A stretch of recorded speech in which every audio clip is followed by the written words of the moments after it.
Does someone want to say the Pledge of Allegiance? Eric, you can do that.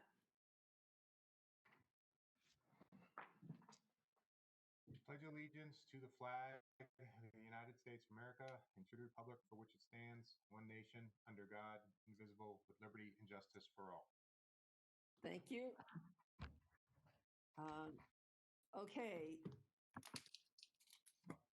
Pursuant to Governor Baker's March 12, 2020 order suspending certain provisions of the open meeting law, General Law, Chapter 30A, Section 20, and the Governor's March 15, 2020 order imposing strict limitations on the number of people that may gather in one place.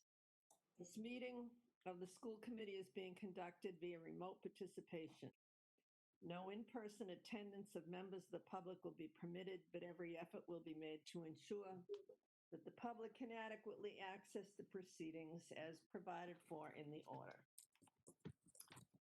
So the meeting number access code is 173-572-0692.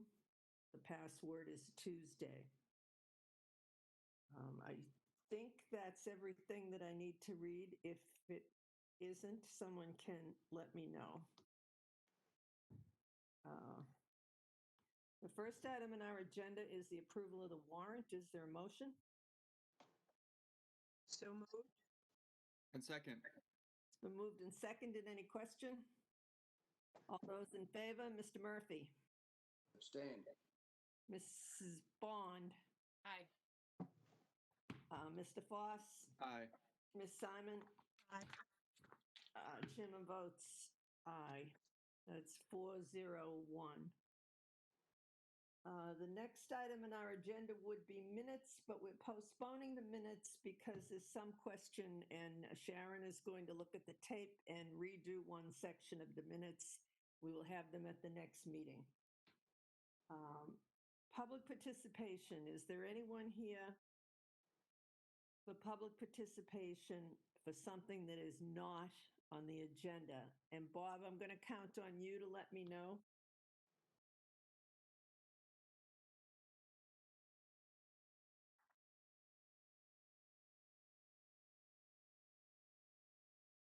Am I to assume there isn't any?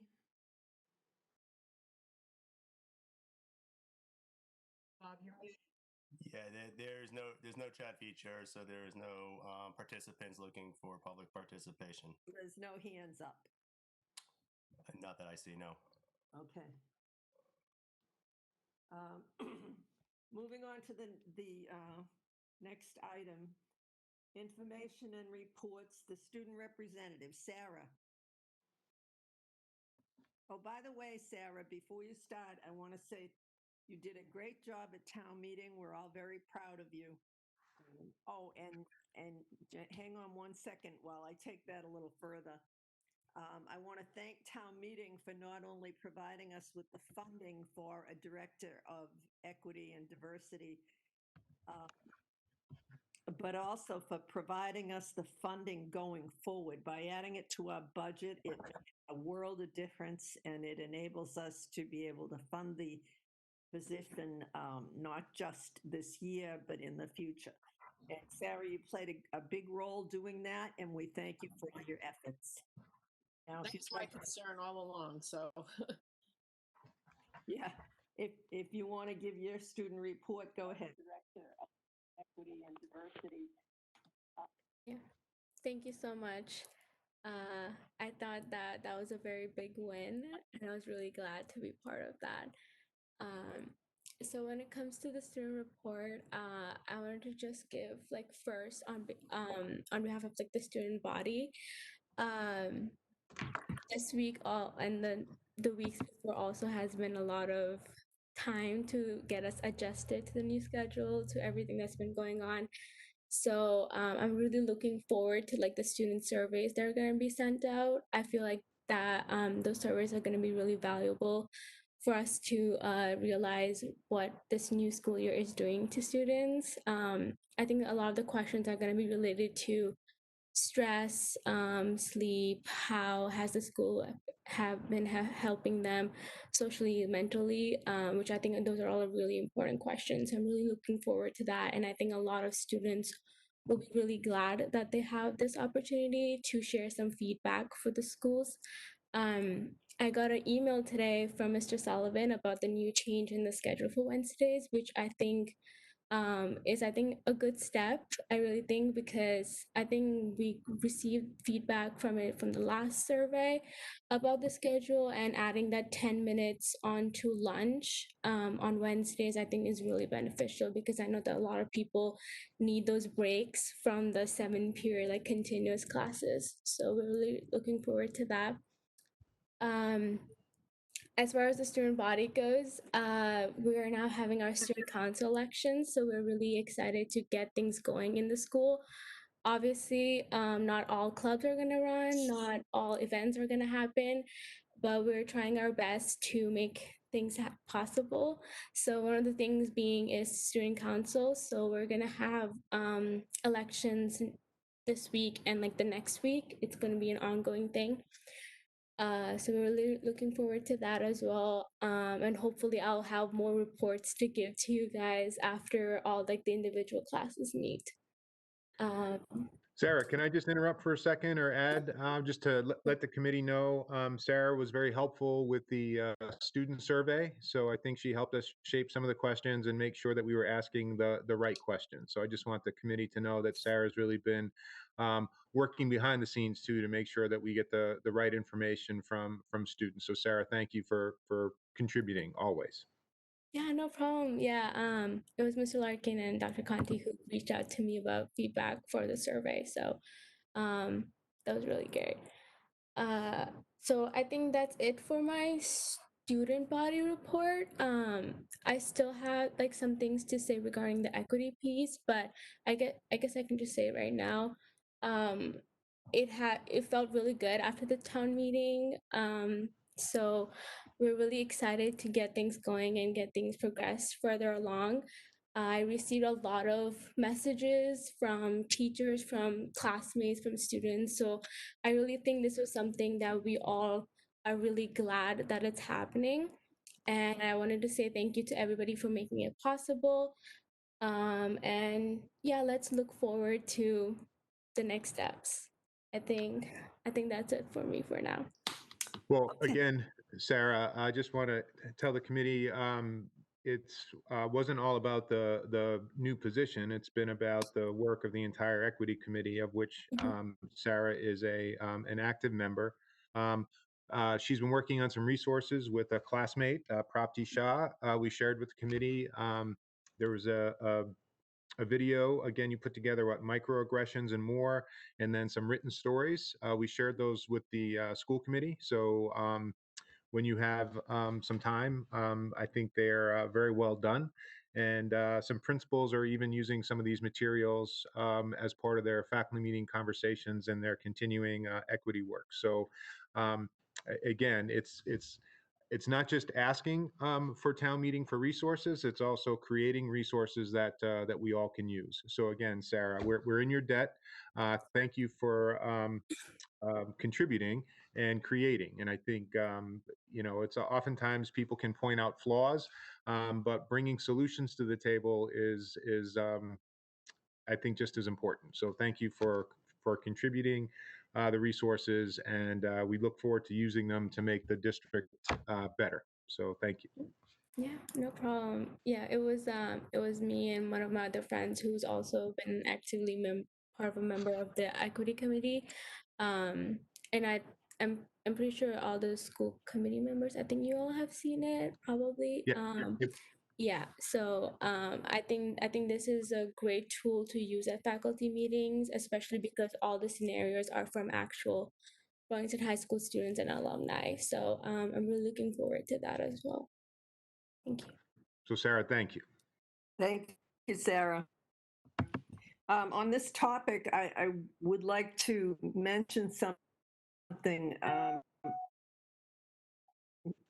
I don't know how many people are aware of this, but school committee members can't just go to meetings when other school committee members are on them as a subcommittee.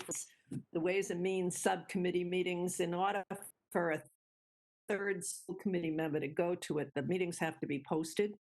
So I have asked Eric and Patrick to please post all of the equity committee meetings going forward and to let all of us know when they are. So that if we want to attend, either for a few minutes or for the whole meeting or for any part of it, that we can do so because they're posted public meetings. So I'm looking forward to change because none of us, except those two, Carl and Martha, who are on the equity committee, the rest of us have been unable to attend any of those meetings. But now that they will be posted, we can go to them if we'd like to. So I just wanted that for public knowledge because I guess some people thought that we should have been attending the meetings, but we can't do that unless they're posted. Okay. The next item is subcommittee reports. Does anyone have any subcommittee reports?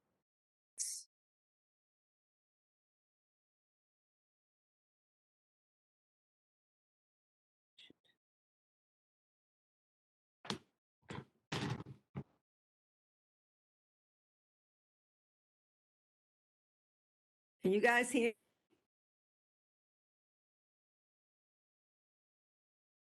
You're freezing a little bit, but we know we're asking for subcommittee reports. I'm not aware of any subcommittees that have met since our last meeting. And Mrs. Monaco, you're frozen now.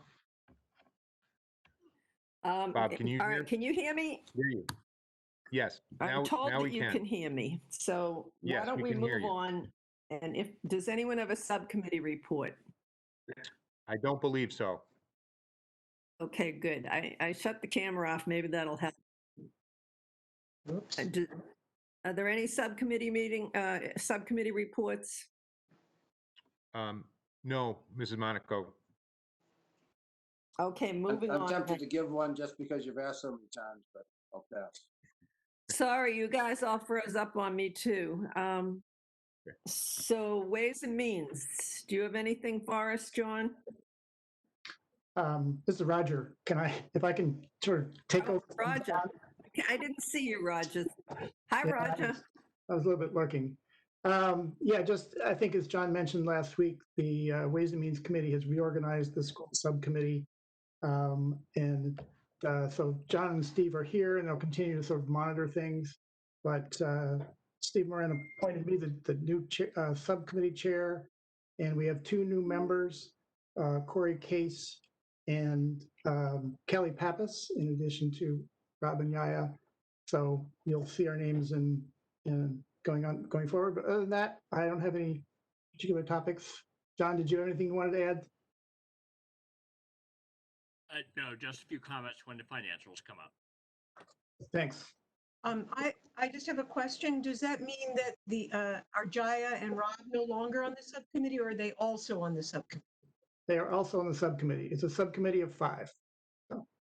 So you have John, you, Steve, Kelly, Corey, Jaya, and Rob. I get 7. Right. So Steve and John are not formally on the subcommittee. Okay. Steve is the chair of Ways and Means and John is the vice chair. And since they are sort of present, at least for the moment, for continuity, and I appreciate that. Yes, and I appreciate because I know they have a lot of experience, and so any experience is welcome, but also welcome to the new people. Thank you. Roger, welcome. It's nice to have you back on the committee. Thank you. Eric, the floor is yours now for the coronavirus update. Okay, thank you, Madam Chair.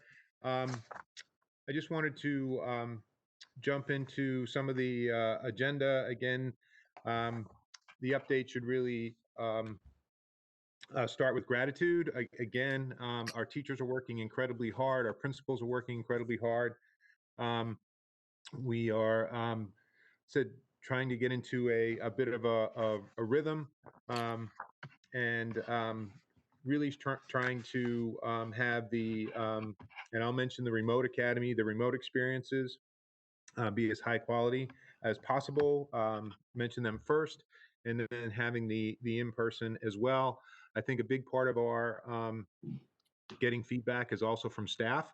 So we're looking at parents, students, and staff, and we're going to try to reshape what we're doing. When we put the plans together, theoretically, not knowing exactly how they would come together, we need to make some adjustments as we go. So I don't want anyone to think that the decisions we made in August are sort of the final perfect decisions, because we're learning as we go, and we're going to try to make some adjustments. And the context in which we're making those adjustments is changing as well. So the positivity rates in the community are changing. Most recently, they've been increasing. Hopefully, they'll be decreasing again soon.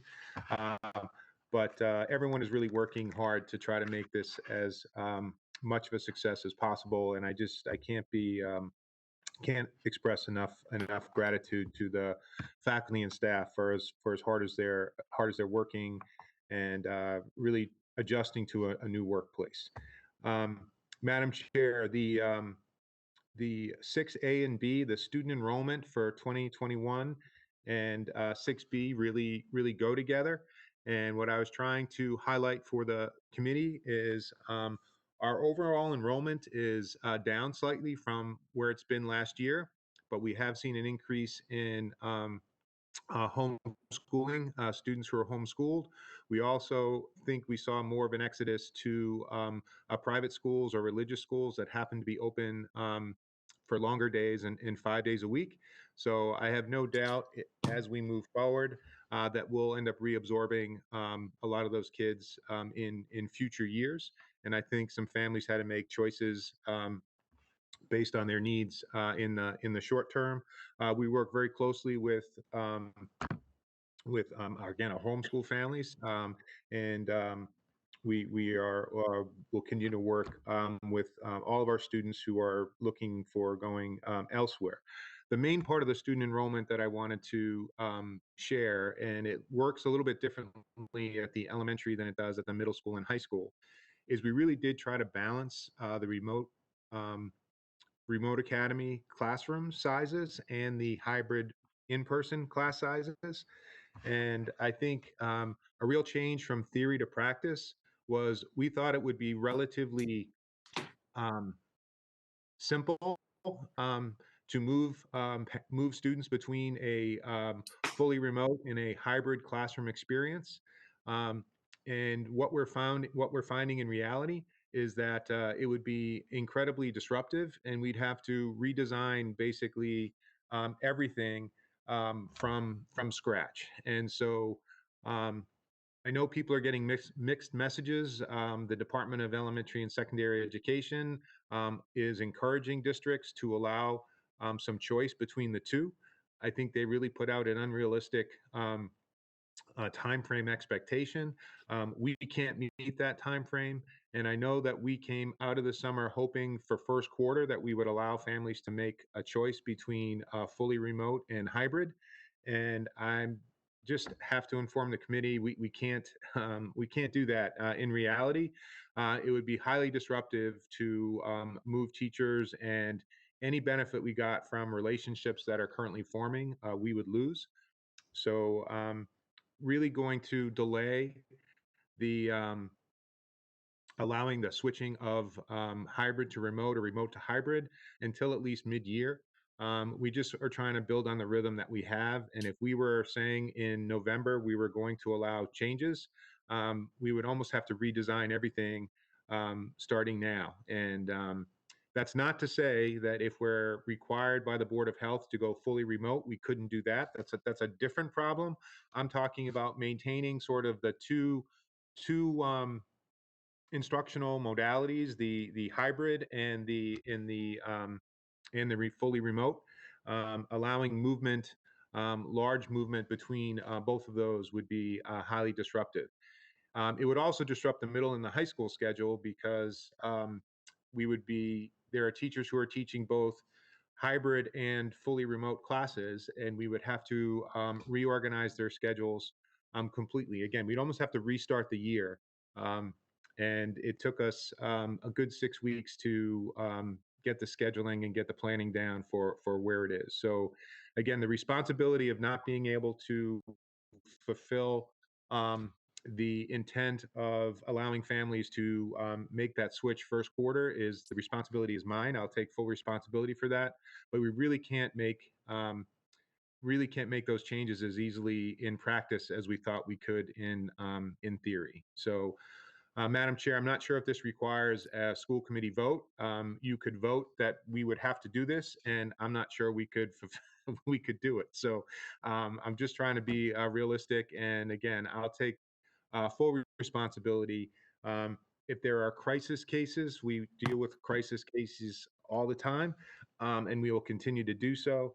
But we just can't have large scale movement between the different instructional modalities, given the enrollment that we have. And what I tried to show you with the data is how balanced the classes are and how much movement we would have with faculty and with students, and we would disrupt the classes and the relationships that we were trying to build. So I wanted to give you all a chance to ask some questions, but again, I'd like to delay the choice for families to move between hybrid and remote and hybrid until at least mid-year. Eric, I don't think we need a vote. We can talk about it, though. Carl has his hand up. Thank you, Madam Chair. Dr. Conti, just out of curiosity, have there been many requests to change, or is there high demand, or any at all, really? There's been a few, I guess maybe a handful, but I'm not sure if the handful was delayed because people thought there would be more opportunity at the quarter, because that's what we had said.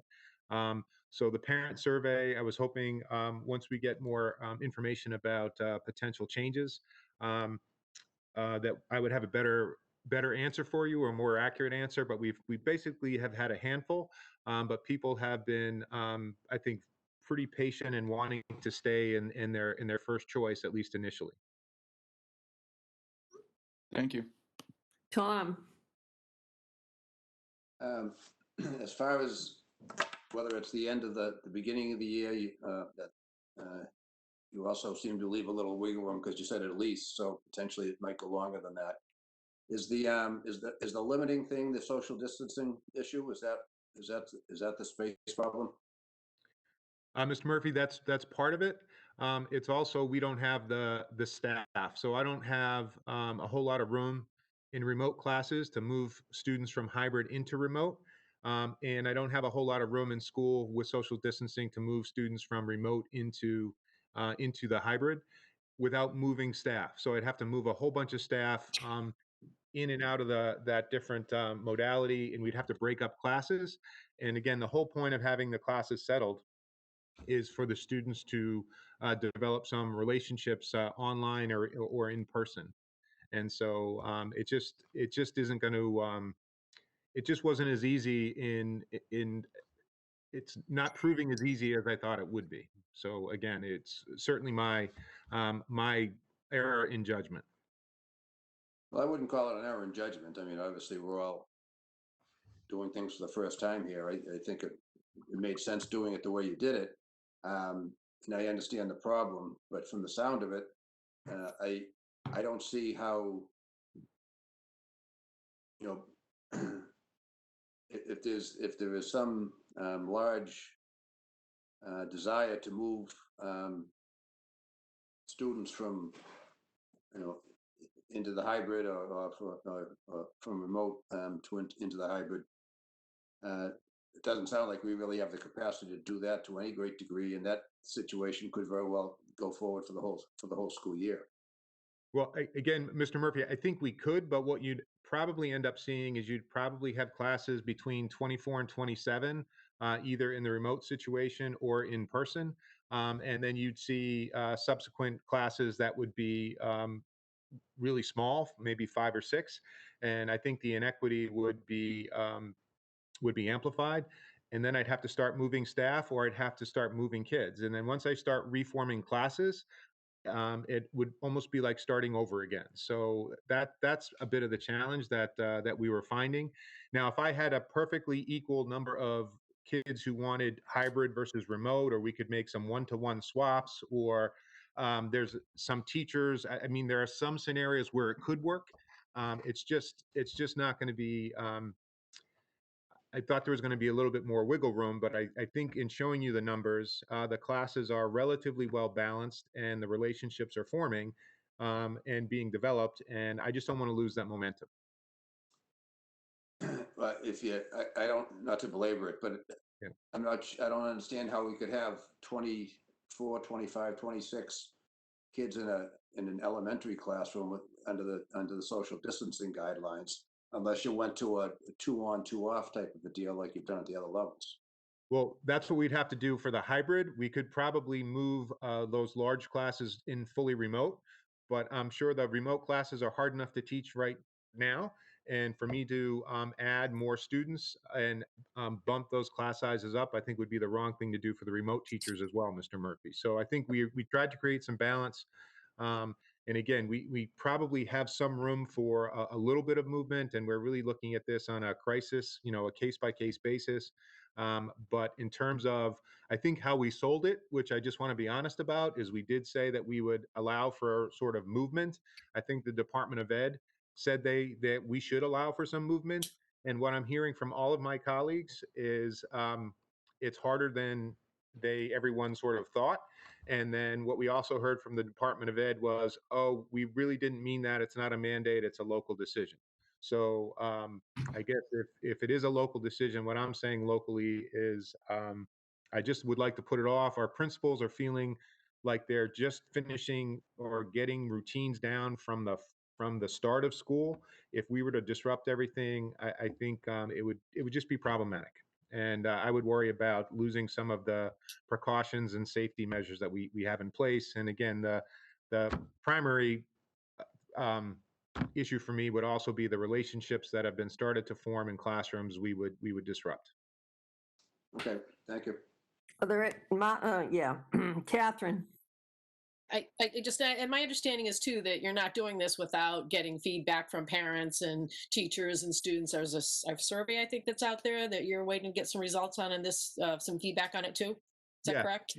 Yes, Mrs. Bond, and we're going to see again. I'm not sure if there would be large scale changes already, but I think people will still feel it's something that's being taken away from them. And I appreciate that we did say one thing and we're doing something else. So I think people would be upset about having the option to change taken away.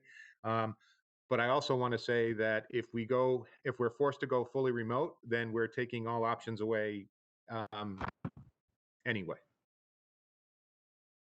Thank you. Anyone else? Patrick? Thank you. I did have a chance to look at the survey a little bit. We'll give you some more of a better breakdown for the next meeting, but we've had 542 responses and 98 said that they would like to switch at this point. Again, that's across all levels, so I haven't gotten the chance to drill down into which school. So that's about 18% said they'd switch, and the vast majority of those that want to switch would like to go remote from hybrid. Just for your own background, but we'll do a detailed breakdown and hopefully get a better response rate by the next meeting as well. That's interesting. They want to go in that direction. Yeah. Anyone else have anything to ask? Carl? I was trying to find it on the calendar that we approved at the last meeting, but just for my own clarity, when does first quarter end in Burlington? I think it's like November 4th, Patrick. Is that right? Yeah, I mean, I think we calculated 25% of the year would be the first week in November. Yes. All right, thank you. It seems it seems, Eric, like we should play this out a little longer. I'm concerned about the numbers, and I'd like to see where they go anyway, as far as if it gets worse or gets better. But I don't think we need any vote on this. I think if you would keep us informed, and we'll see how it goes. Well, again, I think in the next 2 weeks, we'll have the data broken down from the surveys much more granularly, so we'll be able to answer questions. I think we'll look at specific requests, and maybe we can meet them. We really would need to make all the changes in a budget neutral way, and that's later on in the agenda, but we're going to be really tight, sort of trying to solve any problems moving forward.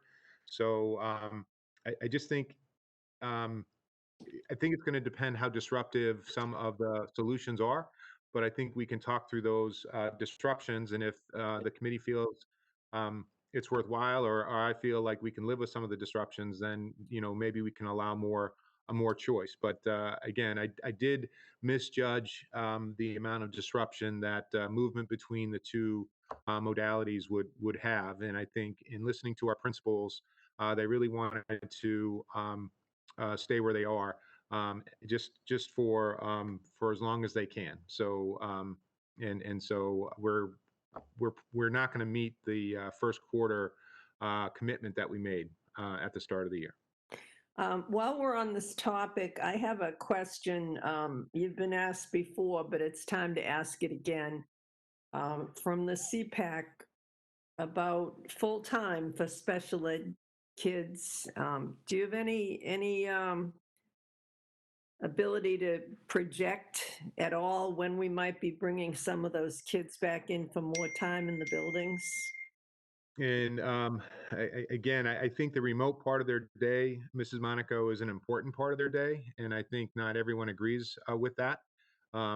So I think there has been some dialogue about that, but I do think, from our perspective right now, we would like that remote part to continue. We're still under the belief that we may need to go fully remote, and that doesn't mean our high need students wouldn't still have an in-person experience. We'd have to do some, readjustments at that time, but certainly now we're feeling like having, especially at the elementary level, all students have a remote experience and all teachers have a remote part of their day, and is going to be beneficial if we have to make that adjustment. All right, I'm not trying to give you a hard time, but I can completely understand how they feel. Some of these students with special needs don't get a whole lot out of remote. And I think we did indicate at the beginning when we first started the school year that we would do our best to get more time in person in school for children in that situation. So I wonder if maybe you could put it on your to-do list to think about if there's any way we can work on that. Yes, Mrs. Monaco, we have been, and maybe we need to have more of a specific conversation about it on our next agenda in terms of the district programs in particular. So I will, I'll put that in my notes, but we have been talking about that quite a bit, so. Yeah, I mean, we all know there are some kids that really need in person and that just are not getting what we'd like them to get from remote. And so at least we should pay some attention to seeing what we can do with that. Okay. Do you want to move on to the next item, which looks like what, transportation? Sure, we put on transportation and some school building facilities update. Just the school building facilities update is a standing agenda item, but Bob, with the buses, again, what we were working on was getting our lists set and making sure we had seating charts done. So Bob, I'll turn it over to you for that. Great, thank you. So we do have bus lists and we do have seating charts. We continue to have updates. We did create an account and share documents with not only the clerical in all of our buildings, but also with the bus company as well too. So we're trying to make live updates. Obviously not live to the bus while it's driving, but real-time updates that multiple people can see at once. So that's working a lot better. Obviously, a lot of the hard work definitely goes to the clerical in the buildings. They know their kids a lot better than I do. And they've been, doing a lot of communication with myself and Peg in my office, making sure that those lists are up to date. So that is a huge help. So I want to say thank you to them. Of course, we still continue to have updates. So I do want to stress that you'll definitely see some buses that do have some empty seats. You'll see some buses that the stops are going to be continually changing a little bit. I hope we can get to a point pretty soon where we'll have minimal changes on the bus, but I think we're at a pretty good spot right now. I'm sure there are plenty of people that I have not responded to, even though I believe that we're trying our hardest to get back to people as soon as we can who have reached out to either myself or the bus information email. So I do want to apologize if anybody is waiting on a response from me, and I will try to get to those ASAP. But like I said, we've made hundreds of changes in the past couple of weeks, and I hope there's not hundreds more, but I hope to see a future pretty soon. So. God, can I just throw in a piece of information, personal information here? I have a granddaughter, goes to Pine Glen, and she's riding the bus. They do not have assigned seats. She sat in the back of the bus last week and the front of the bus today. So I don't know how acceptable that is, but I think you should know it. Now, who had their hands up? Carl? Martha? My question is similar. I have been concerned about, I don't know what the right word is, but lack of organization on the buses. Are the children settling down? You say there's bus seating charts, but are the kids actually sitting in those seats? Is somebody checking? And how are we going to manage that? Because, that's an important piece of tracking the students and keeping them safe. I'm going to ask for an update on that. Through the chair. The bus seating charts is definitely something that's brand new as of this weekend. We waited until on Friday of last weekend to kind of close the list before we could push those through. When I mentioned that this is definitely something to thank the clerical people for, at the building level is really where this has been kind of taking place. In the mornings, especially like this morning, just returning after the long weekend, that it's pretty tough because we haven't pushed those out to the parents at home yet. So, and of course, the parents aren't getting on the buses to help load their kids. So that transition right now is definitely taking a little bit. What the bus company has been directed to do and has been trying to do is that as they pick students up in the morning from the first stop, put them at the back of the bus and then move forward all the way until we get to the last stop. That's also how we've organized the seating. Based on the ridership that we have on the current list. So again, in the first, yes, there was definitely not seating charts. And as we've adjusted the seating and adjusted the routes, we've definitely tried to get a little tighter in our direction right there. I will not claim that it's perfect. But like I said, the direction is definitely if every single kid shows up to the bus stop that's on the list and they enter the bus in that order, then they should match the list that we have for the seating charts. In addition to that, as of a week and a half ago, in conjunction with the bus company and also administrators and staff at the schools, we've been working with an attendance sheet just to kind of track who's riding the bus, also so we can update those and do some tracking as well too. So like I said, our system is not perfect. We're definitely trying to fine line that and tighten it up little by little. But again, the updated lists are new as of today. Would be the first time that they're really kind of in place. So like I said, really getting that message out is where we kind of need to be a little bit repetitive at the school and then some reinforcement from the bus company as well. Bob, are the bus drivers taking attendance? They have been, yes. There has been a little bit of confusion in the beginning but most of them have taken it on fully, and again, with some help from the staff and administrators at some of the buildings as well. But to the best of my knowledge, there might have been a little bit of resistance in it, but most of them are taking it on and have the time to do it. Martha? If I could follow up, I certainly appreciate, I can totally imagine how much work it has been to keep track of all of these issues and to, create seating charts and things. And I'm glad to hear the bus drivers are taking attendance. And I'm still concerned about the students' actual behaviors on the bus. And I'm just sitting here thinking about it, just to throw out, maybe the schools could have some of the older kids, the fourth and fifth graders, being sort of responsible in the sense of being leaders and modeling the appropriate behaviors and helping the younger kids. And that could be a way to, the bus driver can't do everything when they're driving. So that could be something that maybe some of the students could be involved in, if the right students are there and that kind of thing. So that was just another thought. It's interesting, Martha, that you said that, because I'm sitting here getting text messages from people, and this one that just came in said there is no social distancing going on in the back of the buses. So, I saw an example of that one day, but that was a couple of weeks ago. I was hoping it had shifted, but I think the students need to have some expectation of their behaviors and what's appropriate. And maybe by enlisting the older students who may be part of the problem, maybe that could be something that could be addressed that way. Well, I think that's something that we should obviously at least bring to the surface today. Social distancing may look a little different on the bus than it would in a classroom.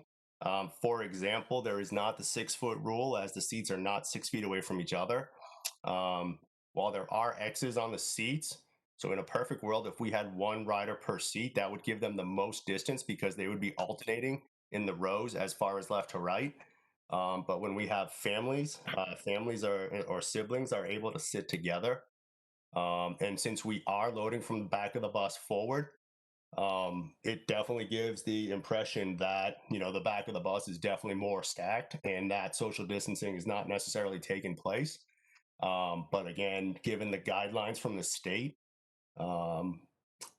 whether I'm not saying we should enjoy it or like those guidelines, I think that if we wanted to address those and look for further distancing, it would reduce the number of riders on the bus.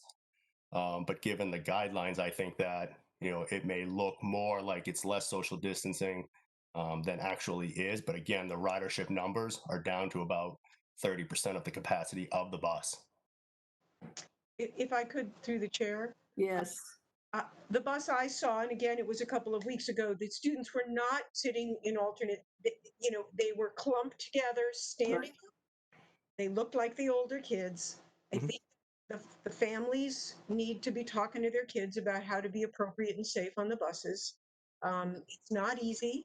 I totally get that, but it's not because kids are sitting in seats with siblings. Students shouldn't be standing on the bus. That goes without COVID. Those are the issues I'm concerned about. I understand that if kids are sitting to the right of the X instead of to the left of the X, it would look more closely packed, but that's not what I was seeing. And I just can only guess that it's not the only bus where that was happening. So I'm asking, just as everybody in this community has been working together to try to make things work, because this is such a hard situation, maybe there's some way we can have the schools figure out which of the older kids could be leaders, which parents maybe could help their kids, take that role on, whatever. I'm not saying it's an easy solution. I'm just saying that I am concerned about kid safety on the buses. So, Bobby, I'm getting corroboration on what Martha said. Here's another message. It says they are not alternating rows front to back. We're not, and guidance doesn't ask for that either. Okay, whatever.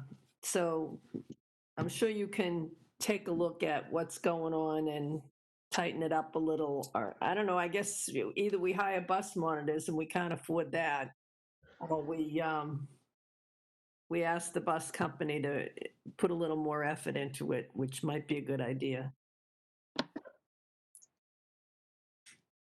Okay, is there anything else on this, Carl? Is it possible for the district to kind of send out a reminder to families about this is, if you want to keep the numbers down, this is the way we need to act on the bus? It could also be tied to this is how you wear a mask. It could be a whole, just a gentle reminder about if we want to keep schools open, we have to follow these certain things and have this chat with your kids. And I think that would, a lot of people could do with a reminder. COVID fatigue is real. Mr. Foss, I think we can certainly do that, and I'll make sure we send a special one to Mrs. Monaco's granddaughter as well. So All right, Eric, thanks for that. Catherine?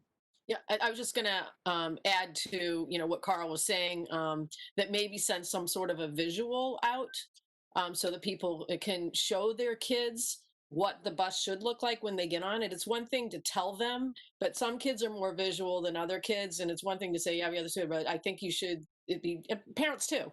Show a visual of what it should look like and how we're, loading from the back to the front so people can explain it and it makes sense. And so when people see it, they know what's going on. Okay, is there anything else on this topic, or are we moving on? Okay, moving on. School building facilities update. You got anything for us, Bobby?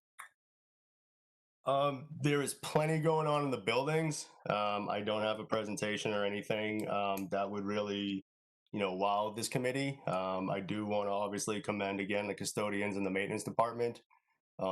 I don't want to say we're putting out fires, but they are just running nonstop between sanitizing and cleaning, and the maintenance department, again, with sanitizing stations, just normal projects that are happening, teachers back in the building.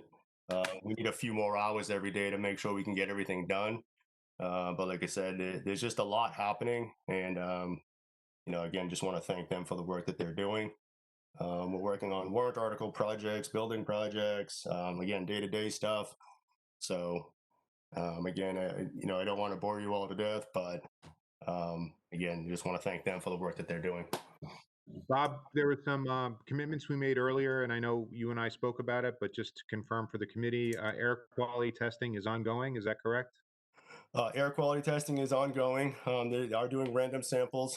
We'll do another one this week. We've had 2 already professionally, and then we've had our in-house crew using machines that we've obtained to repeat some of those tests internally. So we've been walking around with the external crew and comparing our measurements with them to kind of make sure that our measurements are in sync with theirs. Again, not necessarily trying to replicate the external crew, but again, if we can do some of the in-house testing with our own machines, again, this is for CO2 and VOCs. We're obviously not able to test for COVID in the air and things like that. But again, with the machines that we have, in addition to the airflow and HVAC machines, we'd love to be able to do as much as we can in-house, just because these costs get pretty expensive. But we also have the staff that is capable of doing it as well too. So yeah, we will have continued ongoing air testing. Like I said, some in-house and some external. And then, Bobby, we did talk about as the heating season approaches to continue to do airflow monitoring from the unit vents, and so that is ongoing as well. Yeah, so for the past few weeks, that has only been internal. So that has been our maintenance crew doing these testings. Again, money aside, I think Train was definitely helpful, and BLW was helpful in putting us in the right directions. We've also had a couple of local family consultants as well too, and Burlington resident consultants that have been helping guiding us as well too. Right now, I'm consulting with an HVAC company to help us look at some recommendations moving forward for the winter. We have a general idea of where we need to be, but again, there's definitely some conflicts in thinking. as far as, like we've mentioned in the past, our unit events are designed for heat. We definitely want to bring in as much fresh air as possible. As we're seeing right now, we're kind of in that transitional weather, temperature-wise, where it's a little bit cold in the morning, it's comfortable at noontime, maybe a little bit hot in the afternoon. Again, some of our older buildings aren't really designed to regulate the temperature that efficiently. And most of the time, we're only looking at either heat or heat or cooling, where, our newer building like Memorial can actually do both at the same time. So some of our older buildings where we haven't even necessarily turned the heat on yet, we're really relying on bringing in that outside fresh air. But we're getting to that point now where we do need to actually start turning the heat on. So again, we're really going to start seeing those extreme temperatures where we're going to be blowing hot air. And then, that's going to be shutting off and blowing cold air into the room. I've definitely received a few calls already. One even as close as my own house where it gets a little bit cold in the classroom. And, what we've been telling people is bring an extra layer, bring a jacket, bring a sweater. Because again, we're just going to have to deal with these, 10, 15 degree swings for a little bit. But even when we get the heat turned on, we're still going to see a little bit of these swings. So we just kind of need to be conscious of that. It's a definitely fine balance between all the fresh air coming in and all the windows open or heat. And, we'll get there. But like I said, we just have to take it a little bit slow to make sure that that transition works pretty smoothly. So. Mr. Murphy, I think I saw your hand up. I just had a quick question for Bob. How's the high school gym floor coming? Good question, Tom. Thank you. So today wood was dropped off at the gym. One of the big factors that was holding us up is that because of the flood, maybe we didn't know because we've never peeled the floor up, but the concrete underneath was holding a lot of moisture. So that took a lot of time where it was tried to be dried out. And then we had to do a water remediation that needed to get approved through insurance. So right now we're looking at a vapor barrier and epoxy coating that's going to be going down on the concrete floor to help seal that. That has been approved. That was also ordered last week. And like I said, the wood was dropped off today. So I think that in the next few weeks, we'll actually see some movement as far as the vapor barrier and the wood being installed. Most people know that the wood has to acclimate in the room for a little bit. So they wouldn't be looking to install that until at least next week anyways. So that'll give them time to work on the vapor barrier and then the wood. It is pushing into our, anticipated schedule of being done by the start of school and then maybe being done by the end of September. But like I said, it was unforeseen that we knew that the concrete was not holding water. So we just had to obviously deal with that situation and get insurance on board, with the remediation. So we are looking at about 3 weeks to a month away to having a usable gym floor. And if there's any changes in that, I'll let the committee know. Thank you. Carl, did you have a question? Thank you, Madam Chair. Mr. Kuna, just quickly, as far as the CO2/VOC and then the airflow HVAC testing that's ongoing, are we going to be able to release the numbers that you test? And if so, are they going to be put up on the same website? Yes. So again, I don't think there's any internal conversation about not putting them on the website. I think that some of my thoughts mean maybe some of the organization on the websites need to be adjusted a little bit, maybe to make it a little bit easier to search for and so forth. But yeah, I don't think there's any hesitation for us to share that information, and make it available. I also know that as obviously we're walking around to the classrooms with either the in-house or the external people, most of the staff is very interested to kind of know right there on the spot what data or measurements we're getting, so there's a lot of conversations happening internally, and thankfully all these numbers are positive right now. So, and I expect them to stay positive, positive in a good sense, meaning that, low numbers, low VOCs and whatnot, low CO2. But like I said, people are curious and obviously they want to know. So, I think we just have to obviously I have to do a better job of, sharing that information. No pressure. I just was curious, and thank you very much. Anyone else on this topic? Yes, Martha? thank you. I, you referenced some of the warrant articles, and I wanted to know if the warrant articles regarding design and planning for the high school renovation have been worked on. I mean, it's kind of low on the list in the sense of we're trying to make the air okay right now and get through this year. But the high school after COVID is still going to need a new HVAC system, and it's going to need renovation. So I want to make sure that in any way we can, we're still moving forward. So can you let us know, can you comment on that, what's going on with that company and such? Yes, through the chair. So Ms. Simon, thank you for the question. I was kind of hoping that I would get through this meeting without having to address that. It's definitely something that I've put on the back burner a little bit as well. No excuses, about being preoccupied. I did have this conversation with the consulting company, the engineering company. So it is something that they're aware of. When we talked about the warrant articles that we're working on right now, kind of right now their focus is on closing up fire alarm. The air conditioning project did just close. We're bringing on the new boiler at the middle school. Again, busing, back to school, HVAC, a couple other things, like I said, have kind of been on the forefront. But it is something that every couple of conversations out on the phone that we are readdressing again. So we are trying to put a schedule together for that where we can meet and at least discuss some of our next steps. But like I said, focus has definitely been on a few other things. So it will be coming soon. Okay, thank you. I And just want to make Madam sure. Chair, just because as Ms. Simon said, life does go on. We actually were contacted by MSBA. We have a call tomorrow regarding our Fox Hill statement of interest. Again, that's not positive or negative, but that process is moving forward. I'm sure they just want some questions answered as we move forward. But we do have an active statement of interest for an elementary school project out there as well. So. Ms. Simon, to your point, things are moving in other non-COVID ways. Okay, so before we move on to the next thing, there are a couple of issues, well, not really issues. I just want to take another opportunity to thank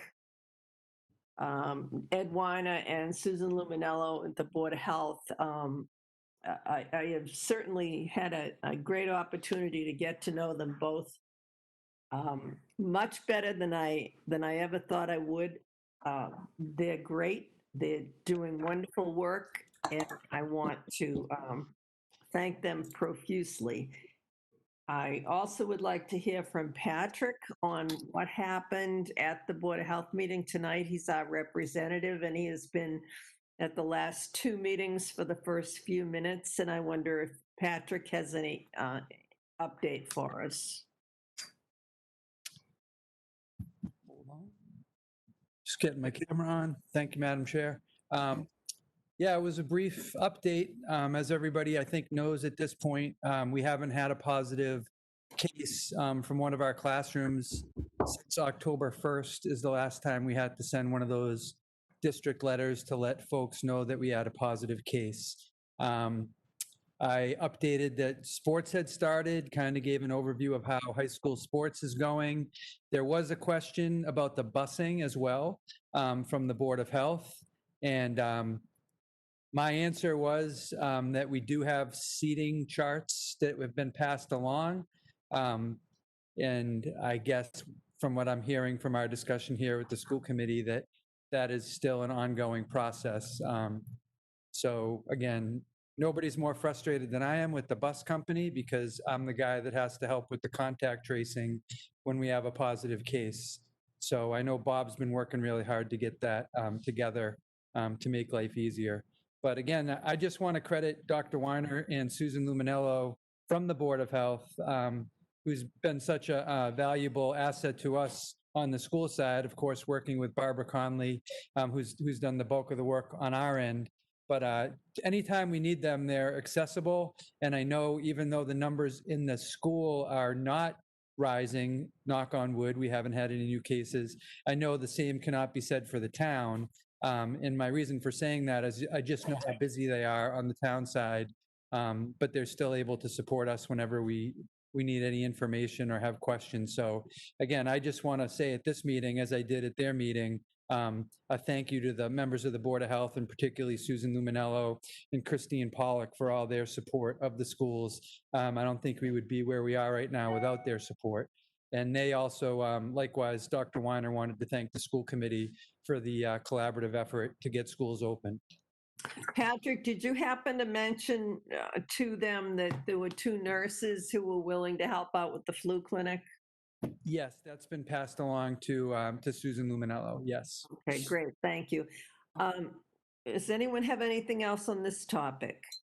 Okay, I know Martha has some questions on the free breakfast and lunch program. I'm getting a lot of messages about, it seems like a lot of work that was unexpected, and maybe we could get some clarity on it.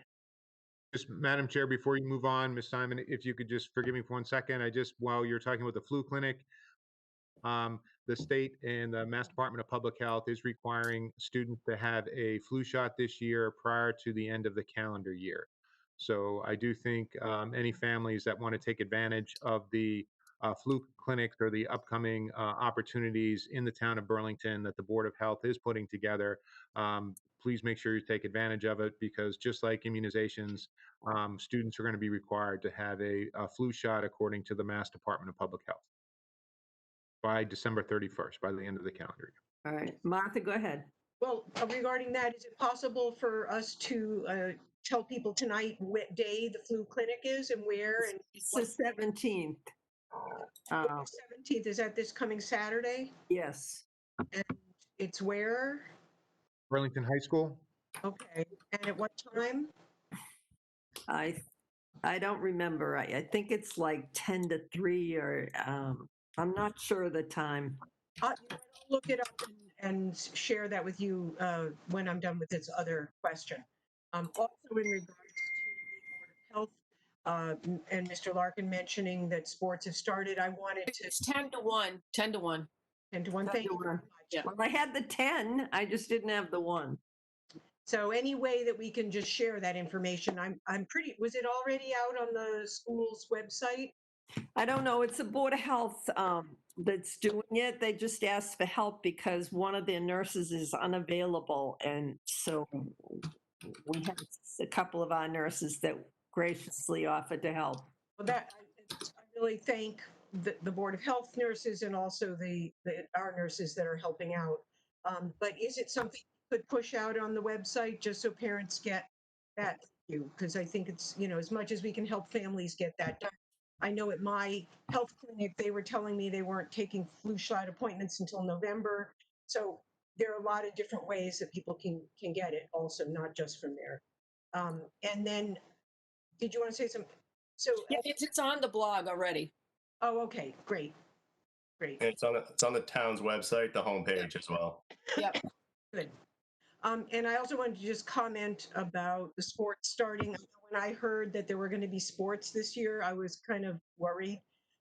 But I do understand they changed some of the rules. The number of players on the field may be different. And so I'm glad it was very thoughtfully done. And I'm also just so glad for the students that they have some of the sports have been able to start and some of the activities. So for all of the people making that happen, my thanks go to you as well. So the issue I wanted to raise was there is a program that I know has been publicized with all of our families that the Department of Agriculture is providing free breakfast and lunch for all students. People don't have to qualify. Every student am I correct? It's every student in a Burlington public school is eligible for this. Is this correct? I think up through age, what was it, 21 too? It's up through age 22, and it's eligible for families outside of the school system as well, too. So all Burlington children. And I know there was a lot of information sent out. but I have concerns because when I've read it now 2 or 3 times, I'm still not sure if I had a child. There's a daily option and then there's a weekly option, and I wasn't clear, and I was just wondering if somebody could review that document and resend just a simplified version of it, that would be clear which kids would be ordering daily, which and bringing it home, and which kids be ordering weekly. Is that only for the remote families? So I really wasn't clear. And when I went to check on the website for the remote for the weekly order, the form wasn't available on the website. So if that could be checked on and maybe another announcement, I think it's really important that all our families know. And I believe it's to our benefit even because of the reimbursements that we would, we're not going to lose any money on this. So it's not harmful in any way financially to the town or the schools. And there's also more information for families about signing up for SNAP benefits and all that. And the free program only runs until December 31st as of right now. So, getting people signed up now is good because that's more than, otherwise.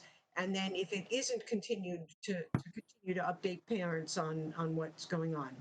All right, Eric, could you, do you know the details? Does Bobby know the details? Could we just have a quick, and I mean quick, brief overview of what this program is? It didn't come to us. We really don't know squat about it. Okay.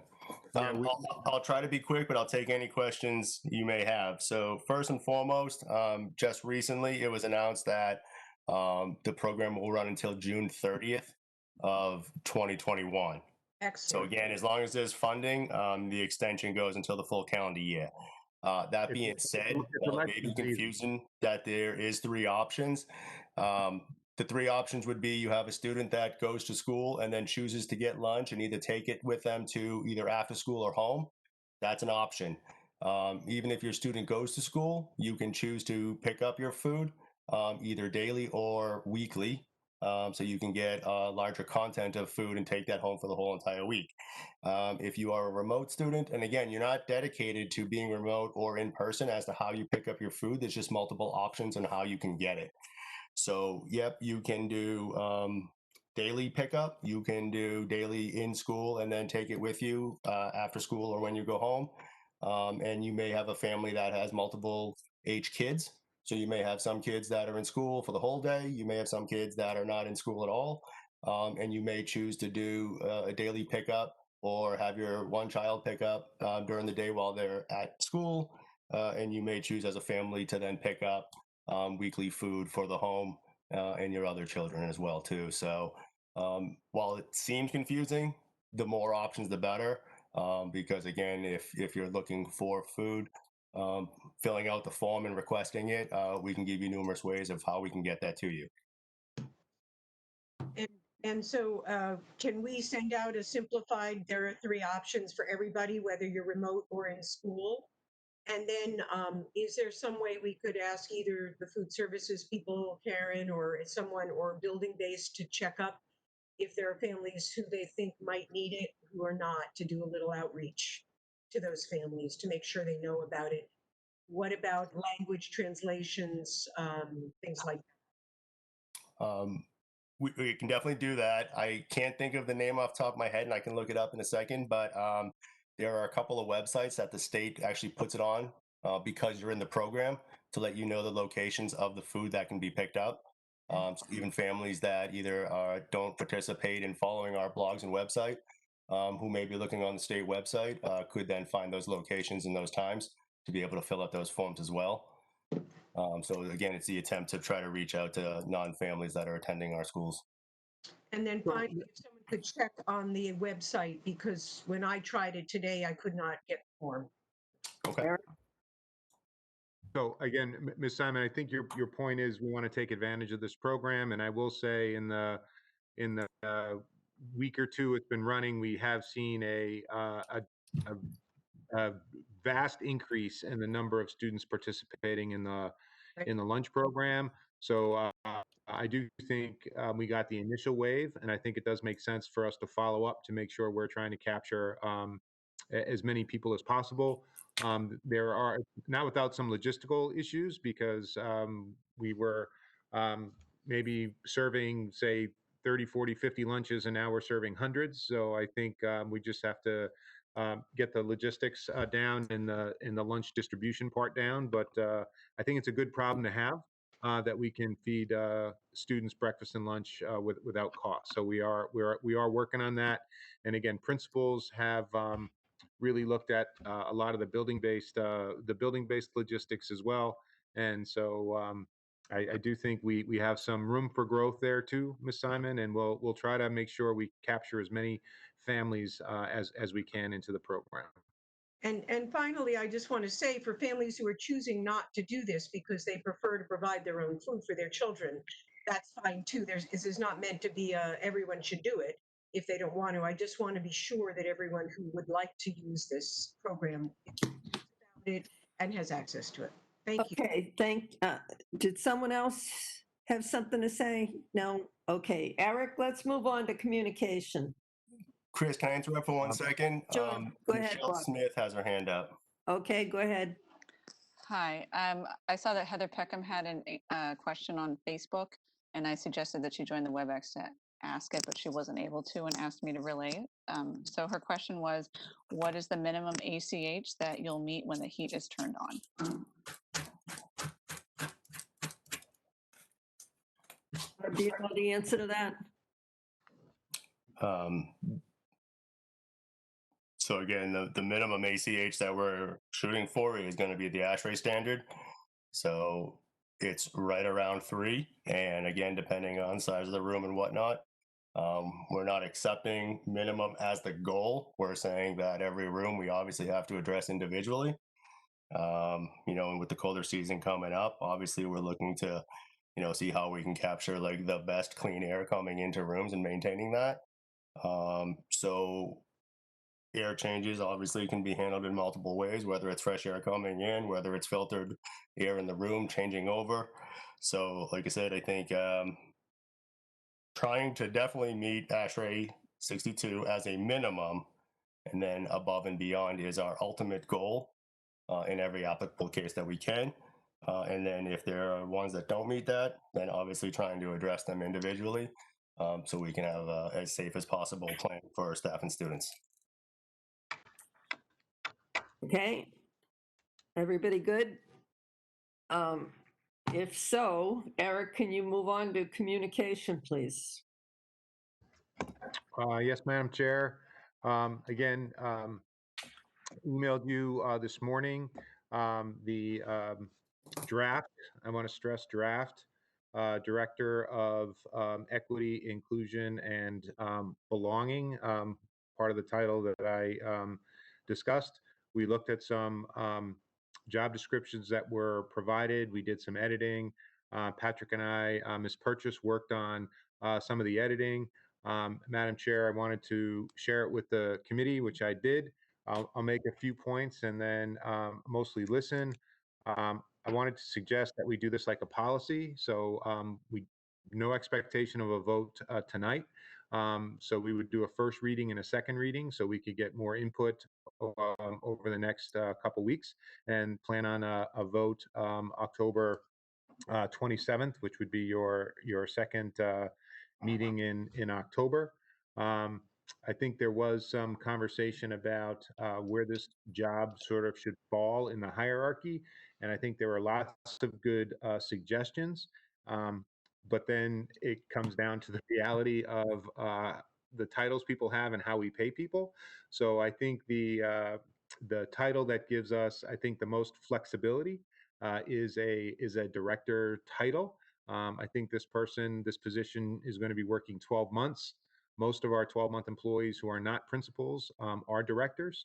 And I think a couple examples would be our director of guidance, Joe Adebato at the high school, who still works directly with students. I know that was a concern of the committee. He still carries a caseload, but he does other administrative tasks, and he works 12 months out of the year.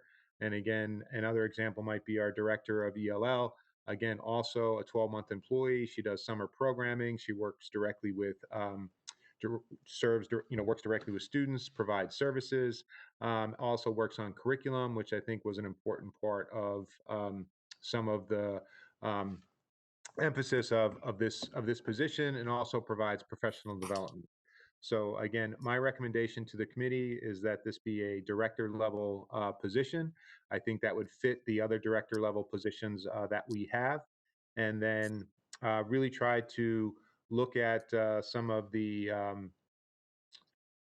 groundwork that the equity committee had provided, and shape it into a job description that allowed for some flexibility. Every colleague that I've spoken with who has these positions basically say they evolve over time, and sort of none of them end up exactly where they started. So I also, job description for me is a starting point. You wanted to attract the right people into the interview process, but it shouldn't be a paint by numbers or something that is so prescriptive that we can't sort of alter it or get around from it. And the fact that this is the first time we're going to be having this position, I think indicates that it's going to evolve as we move forward, depending on the person that we bring in, their strengths, and I think that I don't think that would be any different than any of my colleagues have experienced in this. But so what I sort of wanted to stress is, I know there was some conversation about sort of the title. I just think in our hierarchy of jobs and how we pay people and how they're titled in Burlington as a district, I think the director title makes the most sense to me in terms of how this would fit into the other um, leadership members that we have employed in the district. And then I'll certainly answer any questions about some of the specifics, but really tried to stress working with students, providing professional development, looking at curriculum, and just being a valuable member of the district's leadership team, and shaping our conversations and our decisions. And I think the strength of this position, and my conclusion is, we often can do a very good job disaggregating data after the fact. There's a saying with organizations that we're sort of well designed for the results that we get. So after the fact, we can look at some disproportionality, or we can look at um, um, things like inequitable discipline records, or disciplining in itself. Those are all outputs. The whole point of this director position that I'm most excited about is to try to make some changes in the organization, so we don't get the outcomes and the results that are disproportionate to begin with. So I think having that voice at the start of the process will be very valuable to the district and to the leadership team. So have some thoughts on paper. Certainly we'll listen, but again, the point of tonight isn't to have a decision. I think it was just to get, like a policy, a first reading out there. We will share the first reading and the policy. We'll get some feedback, and then we'll look to have a vote on this position on October 27th at your next meeting, just as we would a first reading and a second reading, and that would fit into our timeline, which we can talk about after the job description.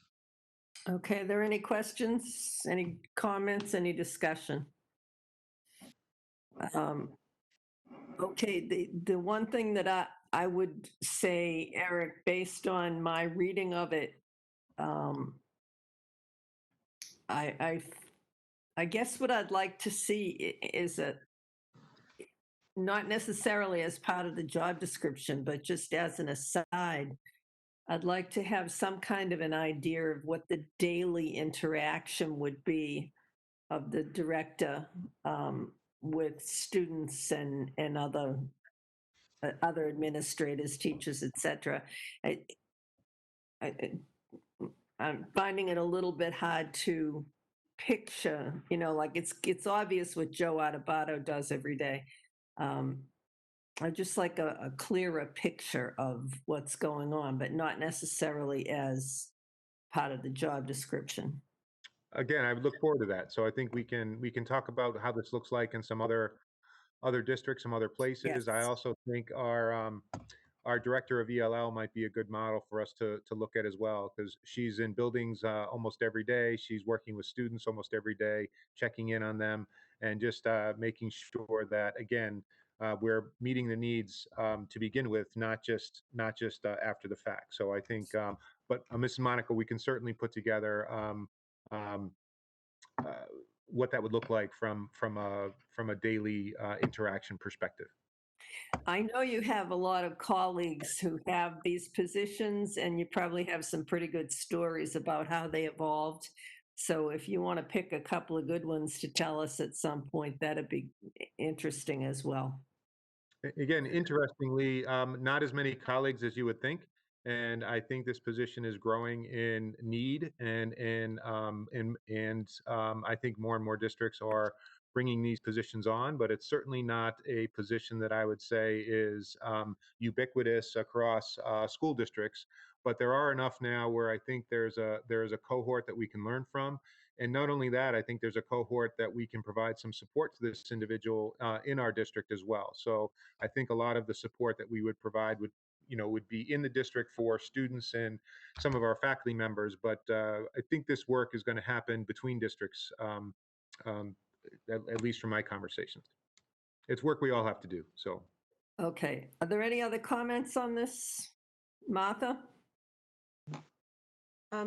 I also wanted to, first of all, to put a lot of work into making this happen, and thanking town meeting for giving us the opportunity to begin this process of trying to hire somebody to help us with our work on equity and belonging in our district. I also appreciate, thank you, Dr. Conti, for, sharing this job description so that people can take a look. I like this job description. I think it has a lot of specifics about areas that would need to be covered by this position, but also flexibility so that the job can be something that people's strengths can be used and can evolve if needed, depending on the district's needs. I think it's great that we can ask questions, and I want to make sure everybody's questions get answered. So thank you for bringing this, and I look forward to every step of the way. Thank you. Okay. Is there anyone else? Patrick? Yeah, thank you. I also want to reiterate what Martha said, thanking the members of town meeting, but I also want to thank the members of the equity committee who actually are the ones that created the original job description, which we've revised and which you have in front of you today. So this is not a new document. This is a revision of the work of the equity committee. And we're encouraged and excited to spend our next meeting, which is a week from Thursday, to, I'm sure, give you some feedback for your final reading in 2 weeks. So again, just people have spent a lot of time and energy, and I want to acknowledge that. Okay, And again, Patrick, please make sure that meeting is posted and send us information in case we want to go to it. sure. Again, Madam Chair, I'll take care of that. And again, just to, no one's put more time and energy into this than Patrick himself. So thank Thanks, you, Patrick. Patrick. Okay. It's been a team effort. It's not one person, so thank you. Yes, it has. Just the timeline is, again, I would say we are on track. I will give some milestones, again, some concrete milestones to the committee for October 27th, but the time frame is going to follow some hiring processes that the committee has already been through, in terms of would like to have a hiring committee put together that would have representation from multiple stakeholders, and we can talk about specifics and size of that with the committee. I'm assuming there'd be someone from the committee who also wants to sit on this, the interview committee. We would want to have that committee formed, the job description approved and posted, and we'd like to get all that done prior to the end of the calendar year. And then there'd need to be some development of questions, some other things happening, but interviews would probably happen sometime in, January, February timeframe, like we've experienced with principals. Would love to once we have a set of finalists, bring the finalists in and have them speak with some student panels. I'd like them to meet with the other members of the leadership team with whom they're going to be working, and would love to bring someone on board sort of February, March timeframe, depending on how the interview goes and how the pool is. If the person's available, we have funding to bring them in right away, which would be wonderful. If the person's under contract, there's always opportunity to do some negotiating. But then it may be that the person, just given the rhythm of our schools and our fiscal year, may need to come on July 1st, as we would have experience with other, with the principal or with the director of special ed or with other type of positions. So again, that's a general time frame, but we will write it all out, and you'll have that document with the job description that's updated for your next meeting. Okay, thank you, Eric. Should we go to the monthly financial update now?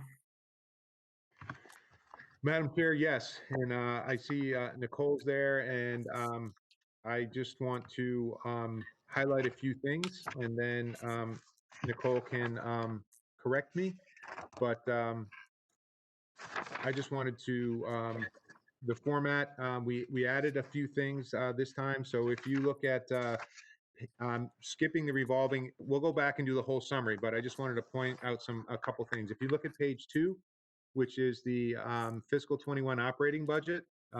If you could look at that, I just wanted to highlight a few lines. If you look at line 8, which says directors, that's would be the salary where our directors are paid from. But if you go down to line 11, you'll see the Director of Diversity, Equity, and Inclusion. Again, the title wasn't changed. What I wanted to highlight there is I just wanted to show people that the money was added and that the position was added into the financial report in the operating budget. But moving forward, if we accept that this is going to be a director level position, which I hope we will get that affirmative vote at the next meeting, we're going to take that that salary and just put it into the director's. We're going to move the salary from there back to line 5. So again, I wanted to make sure that we highlighted it this month so people know that it's there. It can get lost in sort of the big numbers of everything, but I think you see it pulled out for this month. But moving forward, if the committee agrees that this is a director level position, again, which I'm recommending, I'd like to merge that back in with all the directors. So you'll see the money be there. And then if you go on to page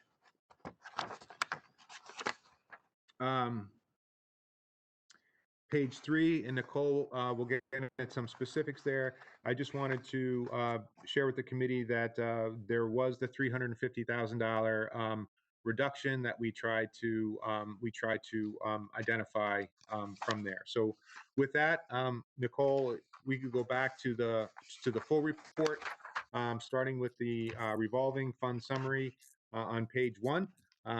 We'll answer any questions that people have on the financial report. Thank you, Eric. Nicole? Thanks. So before I dive into the financials, I did just want to recognize we have an upcoming retirement in the business office. Leslie Netherson is going to be retiring. She currently works in payroll, and she's been with Burlington Public Schools for over 25 years. So I just wanted to thank her for her dedication and service to our school and congratulate her on her upcoming retirement. Well, congratulations to Leslie. We will really miss her. She's been with us for a long time and does a great job. Yeah, she's been remarkable. So I'd echo what Nicole said. I think she at some point started. I think she started at the middle school because is what I think in my prior conversations with Mr. Connor. So again, Leslie will be sorely missed. Okay. So moving on to the financials, the revolving summary. Obviously, school lunch we know is always a topic of discussion, especially now. Right now, we're showing an $89,000 deficit, but this is before we've received any reimbursements for September lunches. So those reimbursements haven't come through yet. As it was conveyed to the committee earlier this month, since we switched over to the SSO, the reimbursement rates for breakfast and lunch are a little bit higher than usual.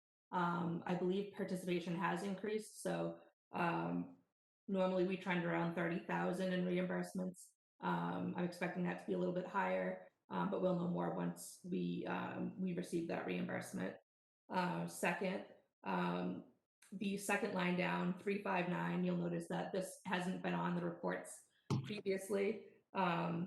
This was honestly just an oversight.